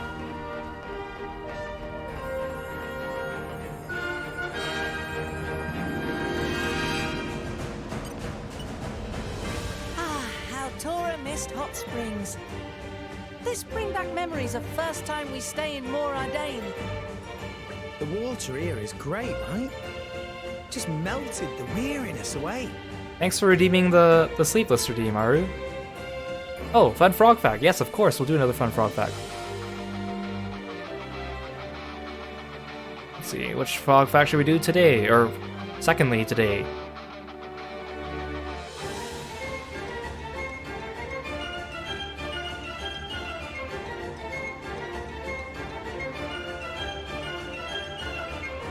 Did you know, so like, I know that, you know that frogs, a lot of them produce their own poisons, and the level of poisonous they have is kind of varies depending on the frog and depends on their diet and stuff. So there's the golden poison dart frog, which is one of the poison ones. It's gold, it's yellow, and 1 gram of its poison has the potential to kill 100,000 people. Just with 1 gram of its poison from the golden poison dart frog. Isn't that crazy? Pretty scary. Thanks for the fun frog fact. Ah, I see. So this is where you stayed. First time I've been here, though. But hang on. Right, Zeke and Morag weren't with us when we came here the first time. Is this place unisex? Sadly, it is not. Our set times for men and women. Ah, right. That sort of system. Too bad for you. Yeah, lucky for you guys, Kirby is not a golden poison dart frog. He's a Ranitomaya amazonica. He's orange and blue. Although I actually don't know how poisonous those ones are. Seems now is right time for men to go bathe. What lads say? We'll go, yes? What? All men here, no need to fear nudity. Tora happy to wash everyone's backs. What do you mean all men here? Morag's here. All men here? No need to fear nudity. You want all all 4 of us to bathe together. Of course, yes. Or is there some problem? Tora, have you thought that Morag was a guy this entire game? No, me and Rex are game, but Morag, You 3 go on ahead. I shall abstain for now. Morag's so reserved. Come on, we'll go together. Tora, calm yourself. is it possible that Tora doesn't know Morag is a woman? That can't be it. That can't be it, right? Right? Well, it's not like I could tell a Nop-on woman apart, except from the clothing. And with Morag wearing men's clothes, maybe it's no wonder the little guy got confused. Wait, so this entire game, Tora has been thinking that Morag is a dude. Or maybe he just doesn't really care one way or the other. Morag, it's okay. Take a moment to breathe, then come with. I refuse. Look, Tora understand. Lots of knock-on not like baths too. Maybe Morag afraid Morag drown? But hygiene very important. Have to soak to get nice and clean.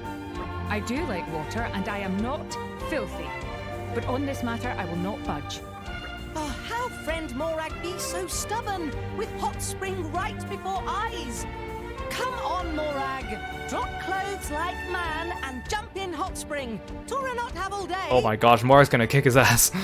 You know I'm a woman, don't you? Meh? Meh? Meh, meh, meh, meh, meh, meh, meh, meh, meh. Are you serious? Woman? Yes, I'm a woman, Tora. Meh, meh, meh, meh. Rex, Zeke, you know this? I mean, at a glance. Well, for Tora, this discovery of century. Have to tell Poppy and others. Well, that's that then, I guess. It's lucky Morag is so calm and level-headed.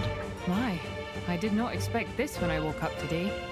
Hey, Morag, how about next time you put on a skirt and some heels? How about you die in a fire, Zeke?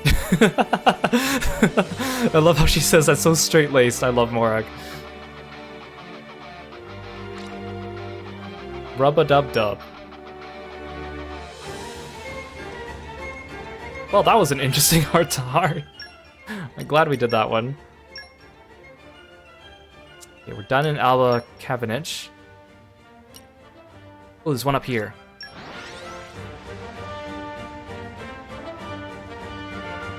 We're here. So, shall we?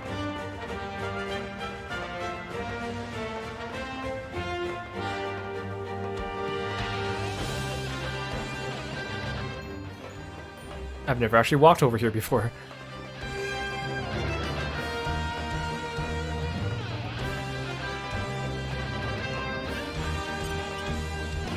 When I look at it now, this capital of yours is pretty prosperous. Far cry from Gormott. Is that how you see it, Nia? Well, am I wrong? Your technology is so much more advanced than Gormott's. And you've got army facilities, hot springs. Looks to me like you've got all you need right here. I guess I don't get why you had to go and annex Gormott. Morardane generally has a rather hot climate, you see. We developed by actively exploiting technology which uses the heat, as well as that we obtained through salvage. But as the Titan nears the end of its lifetime, the temperature has started rising steadily. Ironically, while this has made our heat-powered technologies even more efficient, our farmland has done very much the opposite of flourish. The Titan's lifetime, eh? Yes. It shouldn't be long now. The day when Morardane's Titan becomes uninhabitable. Sensing that, the Senate started a war to conquer a new home for our people. That'd be Gormott then. Indeed. You realize there was a better way, all because of dumb pride. Well, let's try not to insult her too much. You realize there was a better way. Was there now? Our two governments could have just talked, got to know each other, become friends. We could have worked together on this, just like you and me. We were enemies at first, sure, but now we're allies, fighting on the same side. If our nations could have done the same, it wouldn't have had to come to war. I mean, it sounds nice when you say it so simply, Nia, but I know in real life... Perhaps so. If everyone in this world thought like you do, terror and strife wouldn't be so commonplace. So who's in charge of Gormott now anyways? I mean, it was Dougal. I felt like Dougal was only in charge of, like, that... like, Torgoth. Well, come on. You're not just gonna give up, are you? What do you mean? If there's no need for strife, then we should just get rid of it. Rex told us, right? If we reach the World Tree, there'll be no need for fighting anymore. About that, Nia, we kind of went to the World Tree already. I don't know if you knew this, and we found out things were definitely not the way we thought. You think Elysium is the answer to all our troubles, do you? I don't care if people laugh. Call it a pipe dream or whatever. I'd rather be an optimist than just despair of the state of the world. You have a point. I hope you'll lend us your strength to reach that goal, Morag. It'd be grand if we could count on your support. I will. They call me the Empire's finest, and I intend to prove it.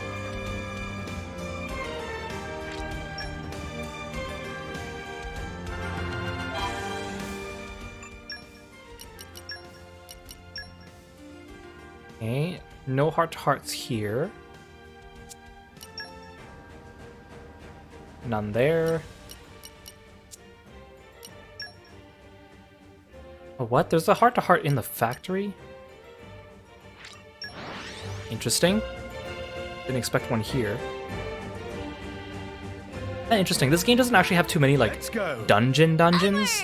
Like, we had the Titan airship, we had this old factory, we had the Crucible, Elpis, and then, of course, the World Tree and, like, actually the whole end stretch with the Cliffs of Mirtha, Land of Mirtha, World Tree, Orbital Station was all just one massive dungeon. But everything else was just, like, area traversal, really.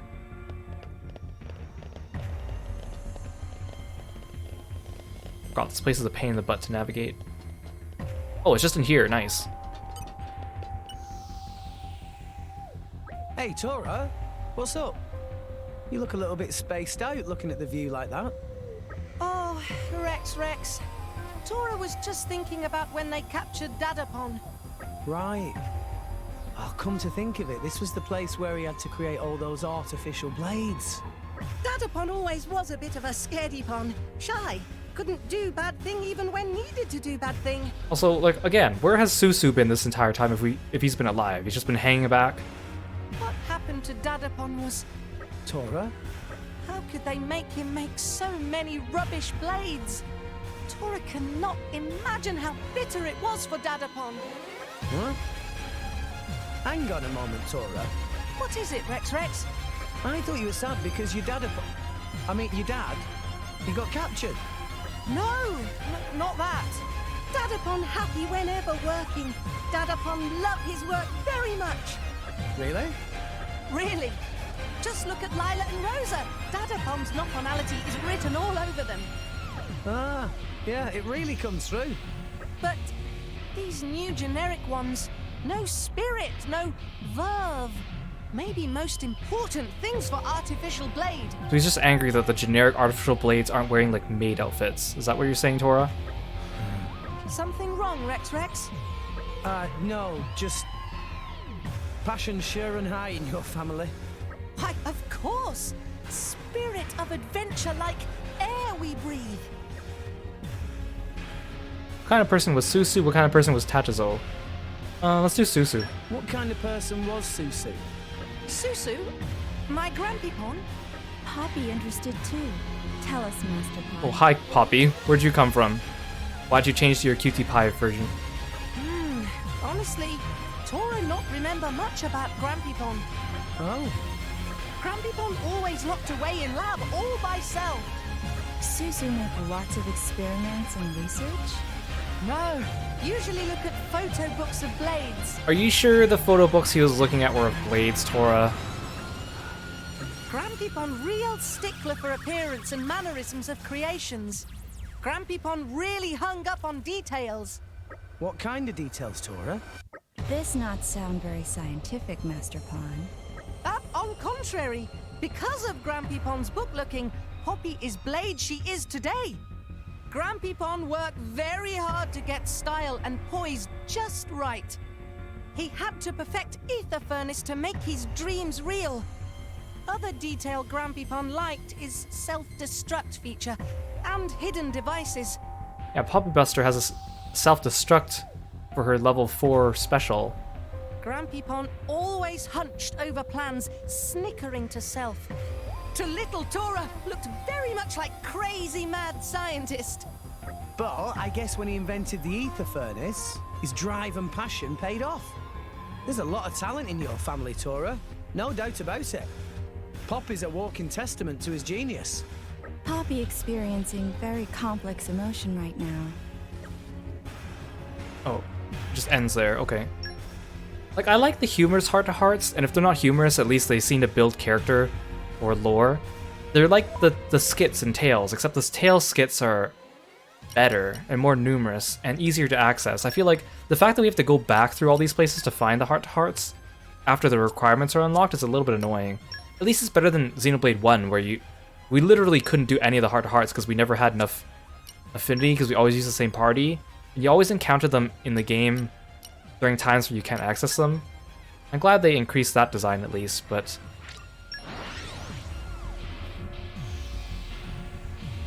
So this one's in the middle of this area in Temperantia. We came a pretty long way, eh? Actually, it's right under that Titan. I wonder what this one's about. It's actually a pretty good pace for the stream. I'm pretty happy with this, actually. Because if we were rushed to do Crosette's quest at the end of last stream, and then not do Poppy Buster, and then not do all these other heart-to-hearts, oh, this is just a collection point. I would have felt like it wouldn't have been a good place to leave off, so I'm glad. Wait, I can't see the heart-to-heart. Wait, is it on top of the Titan?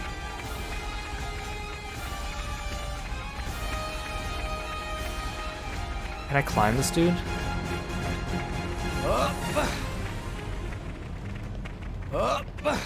Oh, maybe he's here.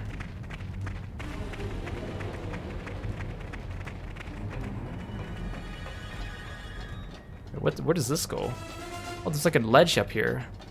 Oh, this is where the cutscene was. When they were digging up the Titans.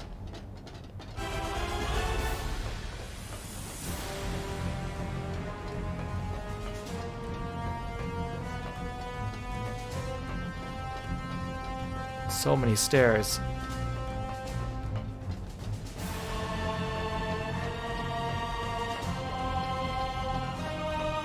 There's people up here too.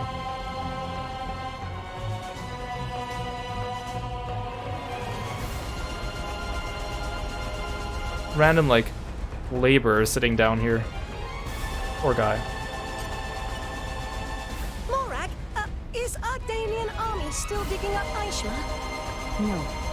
I believe the excavation has been put on hold ever since the incident. Still many Ardanians here, though. Why not go home to Empire? If we were to leave the site unguarded, Torna could misuse the artifacts again. Even if we were to re-ready what has been excavated so far, there's no guarantee the same won't happen. So we're maintaining jurisdiction over the site for the time being, to ensure they don't fall into the wrong hands. We've bolstered the garrison and brought in a Titan battleship too. Makes much sense. Tora want to check out Aishma. Never seen weapons from Judicium before. Very interesting technology. My apologies, Tora. Our treaty with the Kingdom of Uriah will not allow it. We have agreed not to investigate, research, or use Aishma in anything. Also, it's kind of interesting that Uriah is the poster Titan for this game. Like, on the front cover of Xenoblade 2, you see Uriah in the distance. And Uriah is also featured in the cover of Xenoblade 3. Despite Uriah not being the most important Titan we've really been using this entire game. Oh, you're heading to bed, Ferg? Thank you so much for coming. Sleep well, have a great week. Really appreciate it. Meh. But when you making such promise? At the More Ardain Uriah Summit. More Ardain take big penalty for almost starting war? That's about right, yes. Pay Uriah a big fine too. You give Uriah tasty sausages. You give Uriah tasty sausages? That's just what Master Pon would want. If you pay in sausages, how many years' supply it take? About about a billion years worth, I suppose? Billion years worth of sausages. You just made up a large number because you couldn't be bothered to calculate, didn't you? Well, who's gonna actually calculate that, huh, Bridget? What did Morak country pay then? They asked for the rights to survey Temperantia. Why they want that? Well, as a buffer zone. But we managed to dig up that Judician Titan weapon, didn't we? Perhaps they thought Temperantia would still have other such weapons buried within it. Raya would love to get hold of some of this ordnance. Surely, it would be an awesome deterrent. Yes. And a protection for the nation. Oh, such boring geopolitics. Tora not care about any of that. Just want to tinker with Titan weapon freely on his own. I'm sure you do. If only we in Araya were as simple to deal with as you, Tora. Indeed. I envy you that simplicity of mind. Master Vaughn, they calling you simple idiot. Tora never hear word idiot. Now Tora go steal advanced Judicium tech and use to upgrade Poppy's respect for Master Pond. Don't do that, please. Okay, some interesting lore and world building, and a little bit of humor. Okay. Oh, I can't go to Indolene, I forgot. Eoswar, nope. What about the palace? Oh, there's one in the palace. Oh, the only quick jump point is here. That's fine. I guess the palace here was also a dungeon. Oh, Aru, thanks for redeeming Kirby. We'll get the little guy up here. Let's rest a spell. Oh, and a lip sync too, So? thank you. Shall we? There we go. Wait, did I press it on? I can't tell. There we go. I need to... I was gonna implement oh shoot. A ventriloquist redeem. Where Kirby talks and I don't. And the mouth moves when I talk, but we just haven't had time to implement that. That'd be kind of fun, I think. And he uses the same assets. Oh, also I've never stood here before? Huh. So how'd you like this palace, eh? Just as good as your Ardanian one? For a man who abandoned his country, you're certainly proud of it. Hey, that's a low blow. Do you think you'll return for good someday? It's kind of interesting. Morag comes from a country that's very hot, but she wears a lot of layers of clothing. Zeke comes from a country that's very cold. He wears very little layers of clothing. That's a toughie. What is it that's stopping you? Hey, Morag, is your country important to you? That was kind of out of the blue. Come on, just tell me. Would you protect your country over anything else in the world? Without a doubt, or would you not? Without a doubt. Why do you ask? Well, I mean, as a prince, of course you're going to want to protect your country and your people. But is that really enough? What do you mean? This world, it's stretched to its limit. We've both seen that on our travels. Now, my old man, he closed off our country from the outside world. Why? To protect his people. But that's not a real solution. That's just running away from reality. Maybe you can protect your own people like that, for a while, but when the world ends, you're just as dead. I just couldn't bring myself to agree with the way he does things. And that's why you left? Yeah. If I can use my power to help save the world, even a little, I figured that's what I have to do. Help the people who need it. Of course, I was younger then with naive ambitions. In the end, I just wound up learning how powerless I really am. But you haven't given up yet, have you? You're still trying to save the world. Of course I am. If you don't have the power, you've got to try even harder. If you can't do it alone, then you've got to find some friends to back you up. Morag, you're one of those people, right? Someone I can count on. I'm with you, Zeke. Okay, kind of a serious heart-to-heart. I didn't realize I haven't come back to the palace. Actually, what's the point in having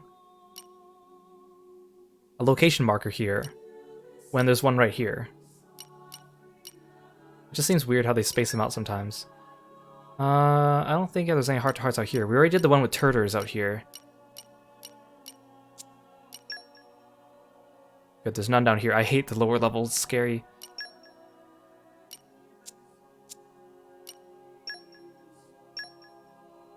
Okay, we did all the Fawn set. None out in Rigid. None on the Cloudway.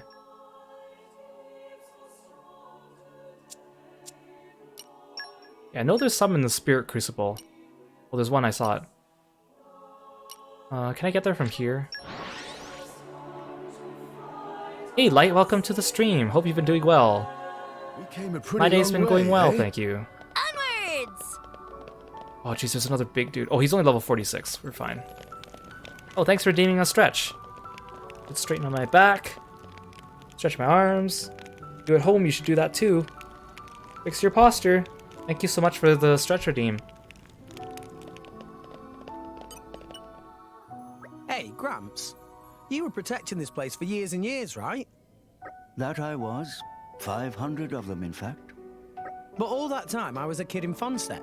I never noticed you doing anything like that. Right, plus Gramps was still large, so how did he come over and do that? Well, things have been quiet for the past few centuries. Given 200 years or so, rumors pass into legend, and people stop taking them so seriously. Okay, but then how come when we were going through here, we found evidence of so many other people having tried? Long ago, drivers used to enter this place quite often, but their numbers have long since fallen off. Oh, maybe those drivers were from even before 500 years ago then. Wait, but this place was like created 500 years ago, right? Besides, the entrance itself will not open for any but a Leftherian. Again, what makes a Leftherian different than anyone else? Leftherians and Ardanians are just like normal humans. Even Tantalese look pretty close to normal humans. Their skin just might be a little bit different colored. And sad though it may be, the population of Fonset is on the decline. Oh, you're heading out, Light? Thanks so much for dropping by and saying hi. Hope you have a good trip. And take care. Fewer and fewer people are even aware of this place. I see. So you actually had work to do back in the day, eh? I'm no layabout now, either. I was the one who told you of this place, if you recall. Sure whatevs. Honestly, Nia, you're just like Corinne when she was younger. Ha! Really? I'm not sure if that's a compliment. She was quite the little firecracker. Even came in here once as a child. Whoa, pretty gutsy.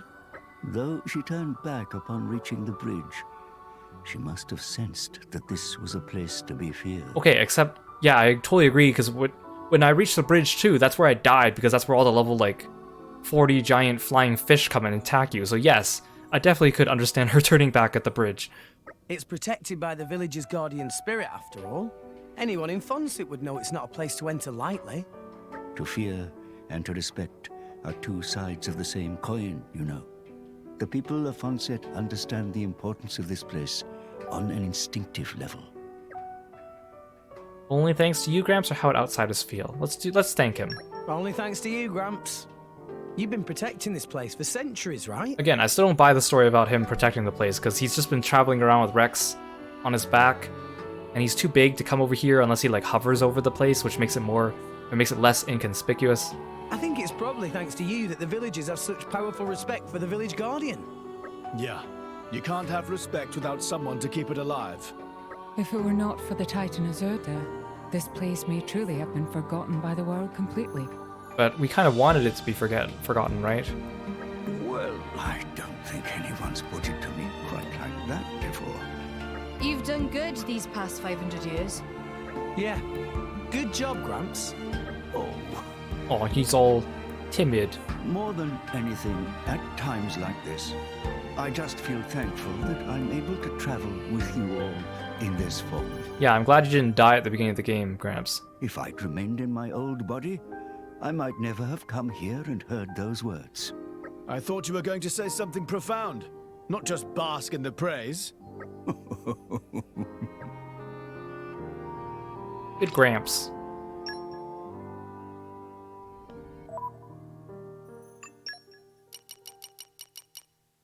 Is there any more in the Spirit Crucible?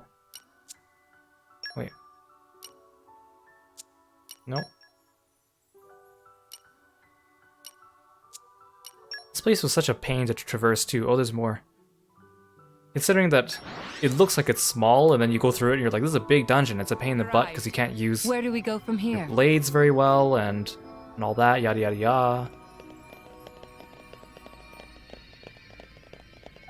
All the dark areas I wasn't able to light up because I don't have the right blades at the time for light mastery.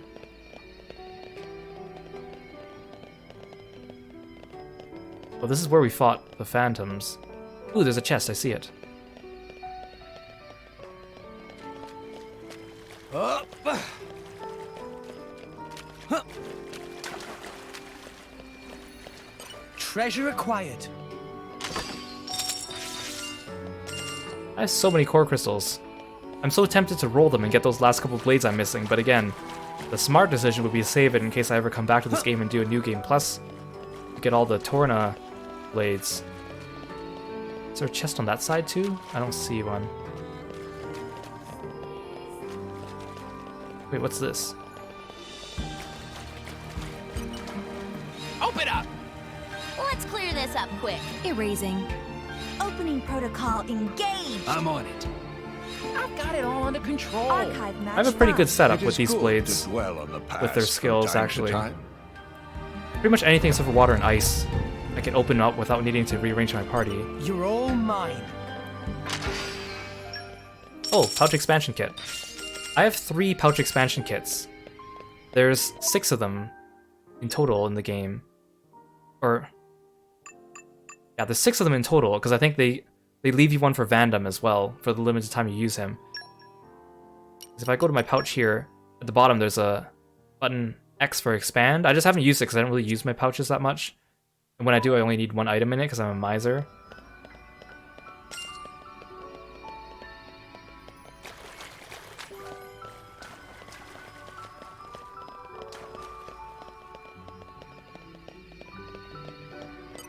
Actually, we can peek over here to see if there's a chest. Just a collection point.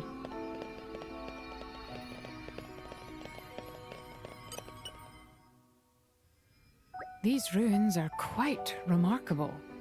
Indeed. This style of architecture cannot be found in Morardain. There's plenty of ruins in Tantal too, but nothing quite like this. Honestly, how did he build this place? Like, they must have used some kind of magic if it was just Adam building it, right? Must be something to do with the Titans here. Maybe some Titan or Blade powers. How would you even build a place like this Something anyway? about the Aegis, yada yada yada. I explained before, did I not? Probably wasn't listening. Maybe it was before he joined up with us. No, because we came here with Zeke after he joined us. Was it? I can't recall. In any case, no harm in repeating myself. The Leftherian archipelago consists of a mountainous cloud sea formation and numerous titans gathered like islands. Okay, I remember that part. All of those smaller titans are circling around a much larger one. But that larger titan is hidden deep within the cloud mountains. So, looking at the size of these ruins, we must be inside that big titan right now. Oh, okay, that's kind of interesting. Yes, precisely. Okay, yeah. So Gramps explained the Leftherian archipelago before Zeke joined us, because Zeke joined us at the end of the Leftherian archipelago. Wow, what a crazy sort of place. So these ruins are already here?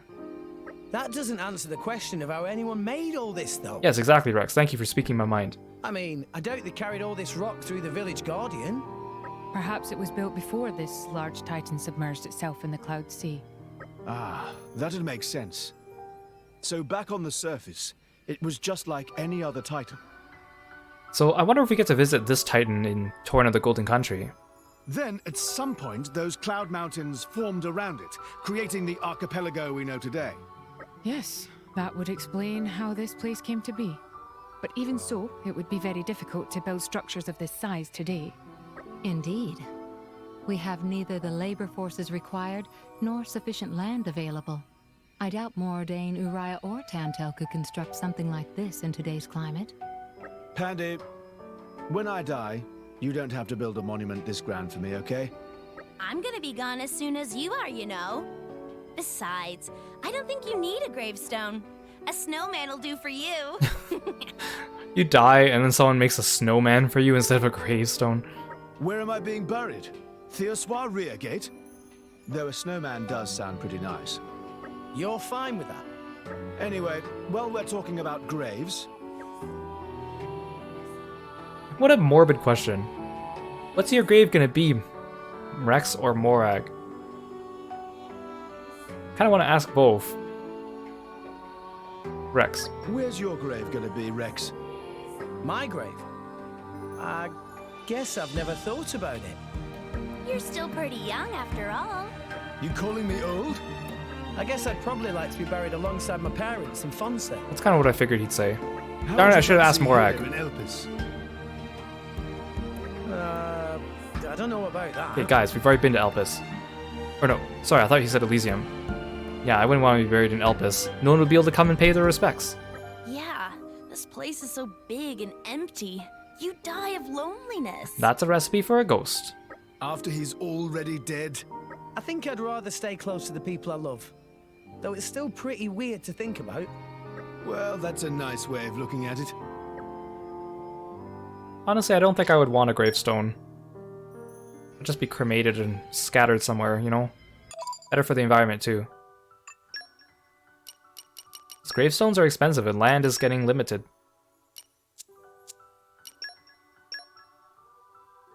Okay, there's one here in Mirtha.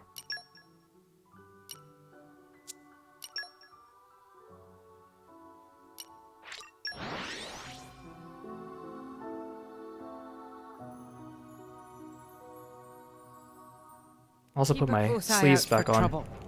Where do we go from here?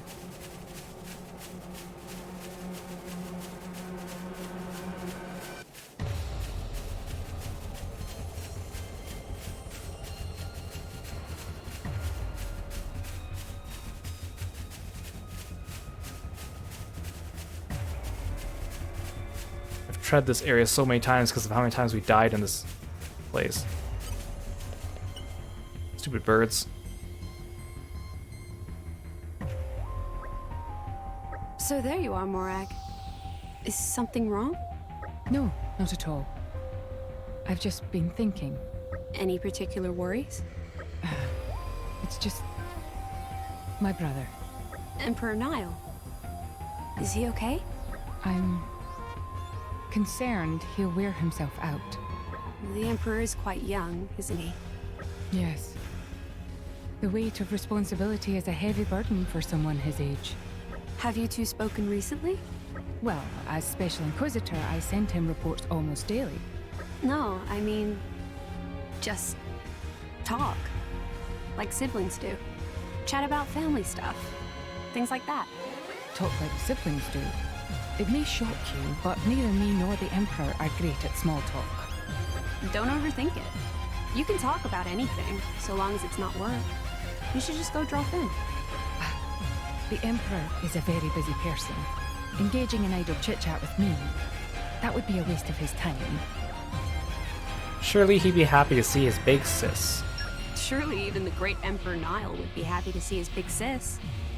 Thank you, Pyra. Alas, my brother and I are hardly your average family. His Imperial Majesty and his retainer, the Special Inquisitor, our stations differ greatly, as do our ways of life. We couldn't possibly expect to talk like normal siblings.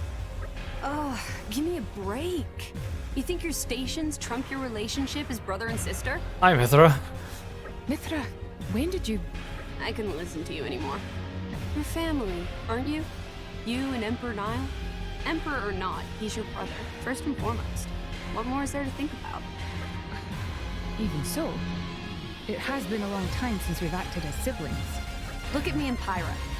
We haven't exactly been in touch all that much. You literally share a body, and you literally buried your memories down and replaced yourself with Pyra for a period of time, so... No, you haven't been exactly in touch very much. And now? We're rock solid. Again, you share a body, so that's kind of unfair. That's not exactly. Shut it. You being worried about your brother makes you family enough. Your stations don't come into it. Just woman up and be a good sister already.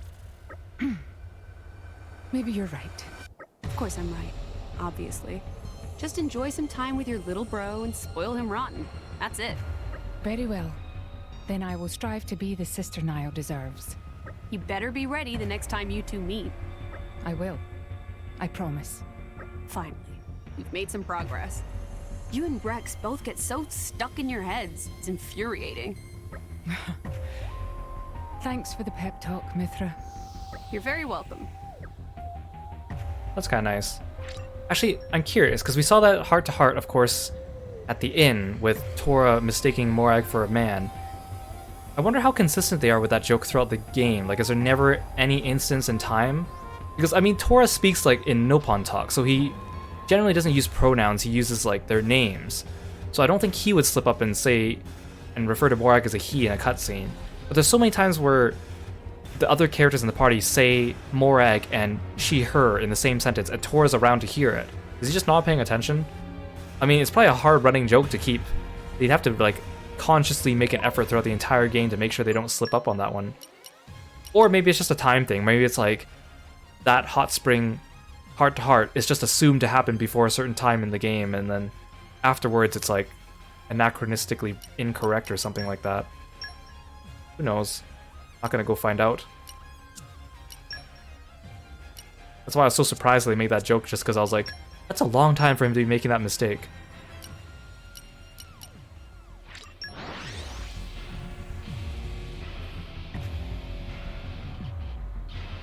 Okay, we're almost through all the heart-to-hearts left. Nice. We're making good time, too. I'm actually pretty glad I did this stream. I'm glad we didn't end it the last one. It feels more complete this way. That is a nice view. Who would have thought a place like this existed under the Cloud Sea? Again, I still don't understand how the Cloud Sea anatomy works and how it floats above this place. Yeah. Us salvagers dive deep, but I've never dreamed there'd be this enormous space down here. Yeah, like, has no one ever salvaged deep enough? What happens if you actually reach the bottom of the Cloud Sea and poke your head out? Would you just be upside down poking your head out into open air? Would you just fall out? How would gravity work? You'd be hard-pressed finding another place as vast as this, that's for sure. Did people live here once, do you think? If the whole space is filled with buildings like the ones around here, there must have been a heck of a lot of people living in them. True that. And the number of people aside, can you imagine the work it would take to cover this whole place in buildings? I can hardly imagine. I've salvaged a whole bunch of treasures over the years with functions we could never figure out. If this world is where they came from, I've got to say it makes sense. In any age, the ambitions of men build civilization up, and those same ambitions bring it crumbling down. That's so tragic. Why is this place in ruins, anyway? Because of the Cloud Sea, there must be a war. I mean, technically, both? There must have been a war. I think you hit the nail on the head. Some terrible war sounds pretty likely. But would a war cause this much devastation? Such devastation, Nia. Maybe it was some natural disaster or other. Not out of the question, but a natural disaster's not gonna level everything. It wouldn't be this widespread. Take a look outside. Ruin as far as the eye can see. Well, I've already beaten the game, so I already kind of know the answer. It's just there's a lot of things they don't really explain completely, even after I've seen the whole ending. Like, just specifically, like, the anatomy of the Cloud Sea and how I've never understood it, because they keep talking about how it's like water, but it's not water. But on top it looks like clouds, and then when we're inside it looks like water, but then when we're outside it's like, but it's not water. And there's stuff underneath it too, but there's air below and above it. They never addressed any of this stuff. I know they explain, like, the origin of it. I just don't understand a lot of the finer things that they never touch on. And it's something they've been, like, I've been wondering since the very first episode, because they're all like, oh, it's clouds, it's air, oh, but there's water, but it's as thick as water, but it's not exactly water, we can swim in it. Like, just, come on, guys, get your story straight. What kind of a war could destroy a city this big? Maybe they had some kind of incredible weapon we've never seen. Yeah, they're called nukes. Or just one hell of a lot of them. I hear a crazy number of blades fought in the war 500 years ago. Like, again, like, the story in this game is just needlessly convoluted. Like, there's a lot of things that are... Like, it's good to add details and make things complex in a game, but all the complexity they put in this game is just unneeded. It's just bloating. Especially that very last entire conversation with the architect was like, none of this actually matters. Or the whole, like, moral struggle with Malos and stuff was like, this is stupid because it makes no sense in the way that you're framing it. It's just, you guys are overthinking this. They're trying to make it, like, Xenosaga and Xenoblade is, like, trying to make it a little bit too philosophical when it just boils down to very simple ideas. Yeah, kind of like Kingdom Hearts, actually. Kingdom Hearts used to be so good, now it's just needlessly convoluted. You think something like that happened before? Hard to say for sure. I think maybe we need to explore a bit further. This place is beyond anything we've imagined, after all. To be honest, I think it's actually kind of exciting. Oh, it just ends like that. It's so hard to find games with, like, a good amount of complication that it actually feels worth it, but I understand those plots are hard to write. Like, I really want to play. I kind of want to play Zero Escape or Umineko on this channel again. Well, not again, because I played those games before, but that was before I streamed. It'd be nice to go through them again with an audience. But then I already know what happens, so it's not as interesting. But I know a lot of people haven't played those games, so they'd be very interested in seeing what happens. I mean, we already did 13 Sentinels on this channel, and that was a really good... I wasn't expecting that one to be so good with an interesting, complicated plot that was actually meaningful. Especially since it came from a company that I haven't really played many of their games before, so it was like, oh, this is nice. We need more of this again. It's hard to find that kind of stuff. But again, like, Zero Escape is would be a long playthrough, because I'm gonna have to read everything for the first couple games that don't have voice acting. And when I did Great Ace Attorney Chronicles, that was pretty hard on the voice, doing so much voice acting so many days in a row for many, many hours on end, so I think I'd be up to it, but I'd have to really consider how to go about doing it. Same with Umineko, because there's no voice acting in Umineko. But very few people have read and played through Umineko, and I would love more people to know about the plot and the story in that one, because I want to talk to people about it. Am I done all the hearts now? I think I am. Also, I tried fighting some of the things in this room for farming earlier, and man, they're tough. Like, I didn't really try that hard, I didn't go all out, but, like, the random enemies in this room are tougher than the final boss, I swear to gosh. Ooh, you want your first stream to be Yakuza? I've always wanted to play a Yakuza game. I know it's exactly my type of humor, it's exactly my type of gameplay, it's exactly my type of characters. So I want to do a stream on it eventually. I think I might start with 0, but I just haven't gotten around to it. Like, they're just, like, everything about them is, like, on brand for things that I enjoy, and I'm like, I would really enjoy this. It's also the thing, because I feel like if I play one of them, I'm going to want to play through all of them. Keep a close And that's eye going to take a out lot for of work. trouble. Even playing through Where do Xenoblade we go from here? 1, Future Connected, Xenoblade 2, Torn of the Golden Country, and then going on to Xenoblade 3, it feels like I'm bloating out too much of my channel now with Xenoblade. If you just look at my videos on my YouTube, they're, like, because I make all the thumbnails matching so people can tell they're the same series, it's just all Xenoblade. I feel like I fall in the hole of playing one Yakuza game, I'm going to end up going through all of them, and I just become a Yakuza channel for a little bit. I like to mix up a little bit. I'm still deciding what games to play when I finish Xenoblade 3. Especially if I only do one game per month, that feels like too slow of a pace. Although I have been picking it up, I've been doing 1.5 games per month lately. Yeah, I definitely, I should play. I should play Yakuza. It is on my list, I just don't know when to do it. Hey, good John, welcome to the stream. Yes. I like JRPGs. Have you ever played Shadow Hearts games? Number 2 is one. Yes, Shadow Hearts 2 is one of my favorite games of all time. It is in my top 10, and I love it. And I'm always extremely sad when no one knows about it, and that there's no chance of it getting a remaster because of the way the company got broken up. And some people I know have only like played the third one or the first one, and I'm like, no. Shadow Hearts 2 is so good. I think I'd like to maybe one day emulate it and play it on stream, because the only way you can play it is obviously PS2, like with an actual copy, which I still have my actual copy. I don't have a PS2 anymore, but I do want to play Shadow Hearts one day. It's one of those games I need to share with everyone else and be like, look at this game! This is why it's so amazing. I keep telling you about this. This is why you should know about it. Yes, I love Shadow Hearts 2. Okay, so before we wrap up, I'm just going to have a quick check through all my blades here.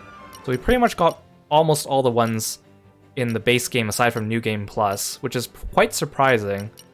The expansion pass with all the rare cores really did help. I am missing Veil. Not a big deal. The ones I'm missing aren't really that big of a deal. Agate, who's a good attacker, but not a big deal. And we've done most of their heart-to-hearts, which is kind of nice, which means we've gotten at least a taste of what their personality is, which is kind of nice.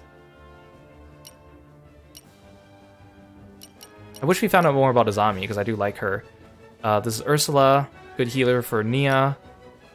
This is Newt, just an average tank.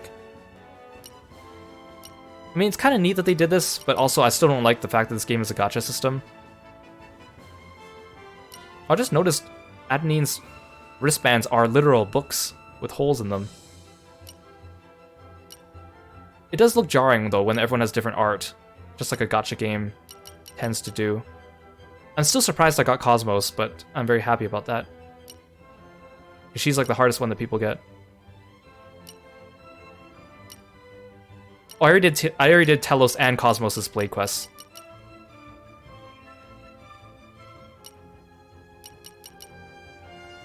Of course, we didn't bring these guys out of the Land of Challenge, but that's fine. So all in all, I think that's a pretty good finish to this game. Again, like I'm not going for 100% completion. I just want to go through the main story. Originally, I just wanted to do the main story and nothing else. But I was like, well, there's so much here for the blades, and if you don't find out... Like, the rare blades were important parts of our party, but you never find out about them unless you actually go and do, like, any of the blade quests and the heart-to-heart. So I'm glad we were able to get through at least for the ones that we mostly did.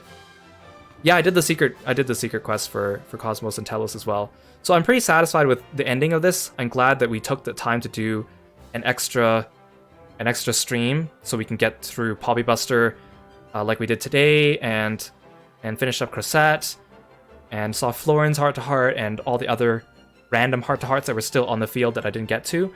I feel like this is a good conclusion to the game. I know I already talked in long length about things that I like and dislike about this game. Unfortunately, I'll still say that, like, I think, like, it's really hard for me to say this without coming across, like, with getting my message misconstrued. Like, I think, in concept, it's a good game. Like, it's got a plot, it's got a lot to do, you get a lot of bang for your buck. The environments are great, the music's great.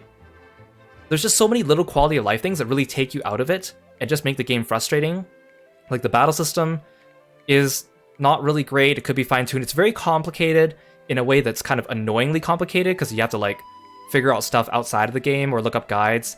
It's not like a low ceiling, or it's not like a high ceiling, low floor type of thing. It's like a high ceiling, middle floor type of situation. And I've talked at length about what that means. Some of the things that just happen in the battles that aren't intended, I think, like the fact you can't jump, and then the potions end up in places where you can't reach because you can't jump, or they fall off the world, or the flying enemies are too high off the ground so you can't see, or your computer tank takes aggro right away and then stands by the edge and then falls off. Really annoying. The fact that the enemy scouts, like, I don't mind patrolling scouts, but sometimes they just run off and pull the whole room, or they fight you from, like, the floor underneath you, which is kind of borked out, or they, like, grab things that they shouldn't be grabbing. I don't mind them summoning things, but there's almost no way to stop them unless you somehow quickly, like, break and topple them at the beginning, which you could not do at the beginning of the game. It takes you so long to unlock the Infinity Chart things, to have your skills off cooldown at the beginning. I think they should have started like Xenoblade 1, where when you go into battle, all your skills are already off cooldown. It would just feel so much better. The navigation in the game needs a lot of work. The maps, I don't have a complaint with the way the maps are laid out. It's kind of interesting, but the fact that the way markers aren't shown for you right away, or if you have to travel to the area first to see them, the little, like, line way marker at the top of the screen doesn't work very well most of the time. They don't indicate, like, a level of elevation a lot of times in some of those maps. So navigation is just a pain in the butt when you can't get around to where you want to be, or where you don't know how to get to where you want to go is just kind of annoying. The blade system has this gacha thing to it, which some people might enjoy, but also it locks you out from things. Like if you're unlucky, you might never get Poppy Buster. The Merc Group thing seems like an interesting addition, but it's kind of dumb to have a single player game that has like a time system going for it, just padding out the time and then making it part of essential quests in the game. The blade checks are kind of annoying when you have to keep rearranging your party. It'd be nice if it just checked all the blades in your possession, or at least if you activate the blade check once, you don't need to do it again, like the jumping and the diving and the wall jumping. It'd be nice if you didn't have to reactivate them. You can climb to like the very top of a long ladder and then find out you have to wall jump, not pass the blade check, and then you can't change your blades until you have to climb all the way back down and change them and then climb all the way back up. You can't even pause during the middle of battle, which seems like an obvious thing unless you press the home button on your Switch, which is annoying. You can only set one quest at a time. Sometimes quests have multiple mini quests inside of it, which is kind of annoying. It's just there's so many little things that like add up and just kind of make it frustrating over time that I wish that they addressed. And I know in Xenoblade Definitive Edition for Xenoblade 1, they addressed the way marker at least, which is good. But of course that game came out after this one. So I hope Xenoblade 3 fixes a lot of that. I know Xenoblade Torna, the Golden Country, does fix some of the things from this game, but again, it's like a 15 to 20 hour experience. Oh yeah, and I already talked about this too, the fact that you have to buy the expansion pass for this game. You can't buy the DLC separate from each other if you don't want to get Torna, or if you only want to get one of the DLC pieces, or if you're like me and buys a copy of Torna from Nintendo and they send you a European copy, and then it gives you the code, but then the code doesn't work because it's a North American copy of the game, and then I want to buy the rest of the DLC separately, but I can't buy it without repurchasing Torna, which essentially meant that I bought Torna twice. Like, it's just, there's so much of this game that had potential to it. It's such a grand endeavor, and same with Xenoblade 1, it really feels like it should be like an MMO, or like a gacha game, like a Mobage, but they bloated it with so much stuff, but it's single player, but it still has all these mechanics in it that are meant for like multiplayer kind of stuff, or large world stuff, or stuff that's supposed to keep you playing for years and years on end. So like overall, I would say my impression of the game is still positive, but it wasn't as positive as it could have been. I still stand by my rating of a B- for this game, unfortunately. I'm hoping that Xenoblade 3 is much better and corrects all these things, but again, I don't want to hold my breath because I was excited for this game, and then I was very disappointed, so I don't want to be too hyped up for Xenoblade 3. But of course, we still have Xenoblade 2 Torna the Golden Country to play, so we're not quite done just yet. But yeah, that kind of sums up all my thoughts about this game, and I've already mentioned this a lot of times, but I don't want to come across with the impression of me just ragging on the game for everything that's bad, because there are good things about it. Like, I do like a lot of things about it, the ideas, but... And then all the grinding too, the fact that, like, I don't mind grinding in the game. Games have grinding, which is fine, but like, ridiculous, like today doing the Praxis and the Theory quest, gathering 25 bright figs and 10 tomato or whisper tomatoes, took me almost 3 hours off stream to do it, which is ridiculous because all I was doing was respawning into an area, checking a collecting site, and then respawning again and then checking the site again, and I had maxed out my collection skills, and I was still like only getting one item every 5 collects or something like that, and it took forever. Like, there's no need for a single player game to have that much extra bloat to it for no reason. It just seems kind of silly. And all the money you need, like, I had to spam so much, I had spent hours of salvaging just to get money to get Shiba and to like buy a bunch of pouch items to increase affinity for all the blades. Just farming out the blade affinity charts also takes a long time. I understand you probably don't need to do all the blades, but even just to unlock their hearts or their quests, you need to get a lot of them to level 4 or level 5. You basically just end up standing there in front of the NPC buying pouch items up to as many as you can carry, eating them all up, and then doing it over and over again, spending your money. It's kind of neat that the areas have different development levels, but it also makes it annoying when you want to buy something for a quest, and it's like, oh, but this area needs level 4, and you're only at level 1, so have fun with that. Like, again, neat ideas, implementation, need some more, but I think I've kind of spoken too much at length about all this stuff multiple times about the game. But anyways, so coming up next, I'm probably going to take a couple days off streaming, maybe even closer to a week, because this upcoming week is Guild Wars and Grand Blue Fantasy, and it's Earth Guild Wars, and my main element is Earth, so I need to pull my weight for my group. Guild Wars gets really intense in Grand Blue Fantasy. I need to really farm this week and make sure I earn my place in my crew. So we'll have like almost a week of break, and then we'll come back. I'll play Xenoblade 2 Torn of the Golden Country next. I'll announce it on Twitter. That game is only 15 to 20 hours long, so it should probably take less than a week to finish it. Then I'm going to take a break again for surgery, and then we'll be back with Somnium Files 2 in July, and then that should last us until the release of Xenoblade 3. And then after that, who knows what we're going to do. By then, it'll be August. Thank you so much for joining me here on stream. I really appreciate you guys. I love hearing your commentary, seeing what you think about the game as we go, making jokes with you guys. Really fun stuff. Really appreciate it. I want to have a quick look at Twitch to see if there's anyone streaming now that we can raid. Oh, it looks like my friends are streaming some art, so let's go drop in on them. So if you want to stick around for a raid, please do so. Otherwise, I will see you guys in about a week. So keep your eyes out for Torna, the Golden Country. Thanks so much, guys. Take care. Have a great one.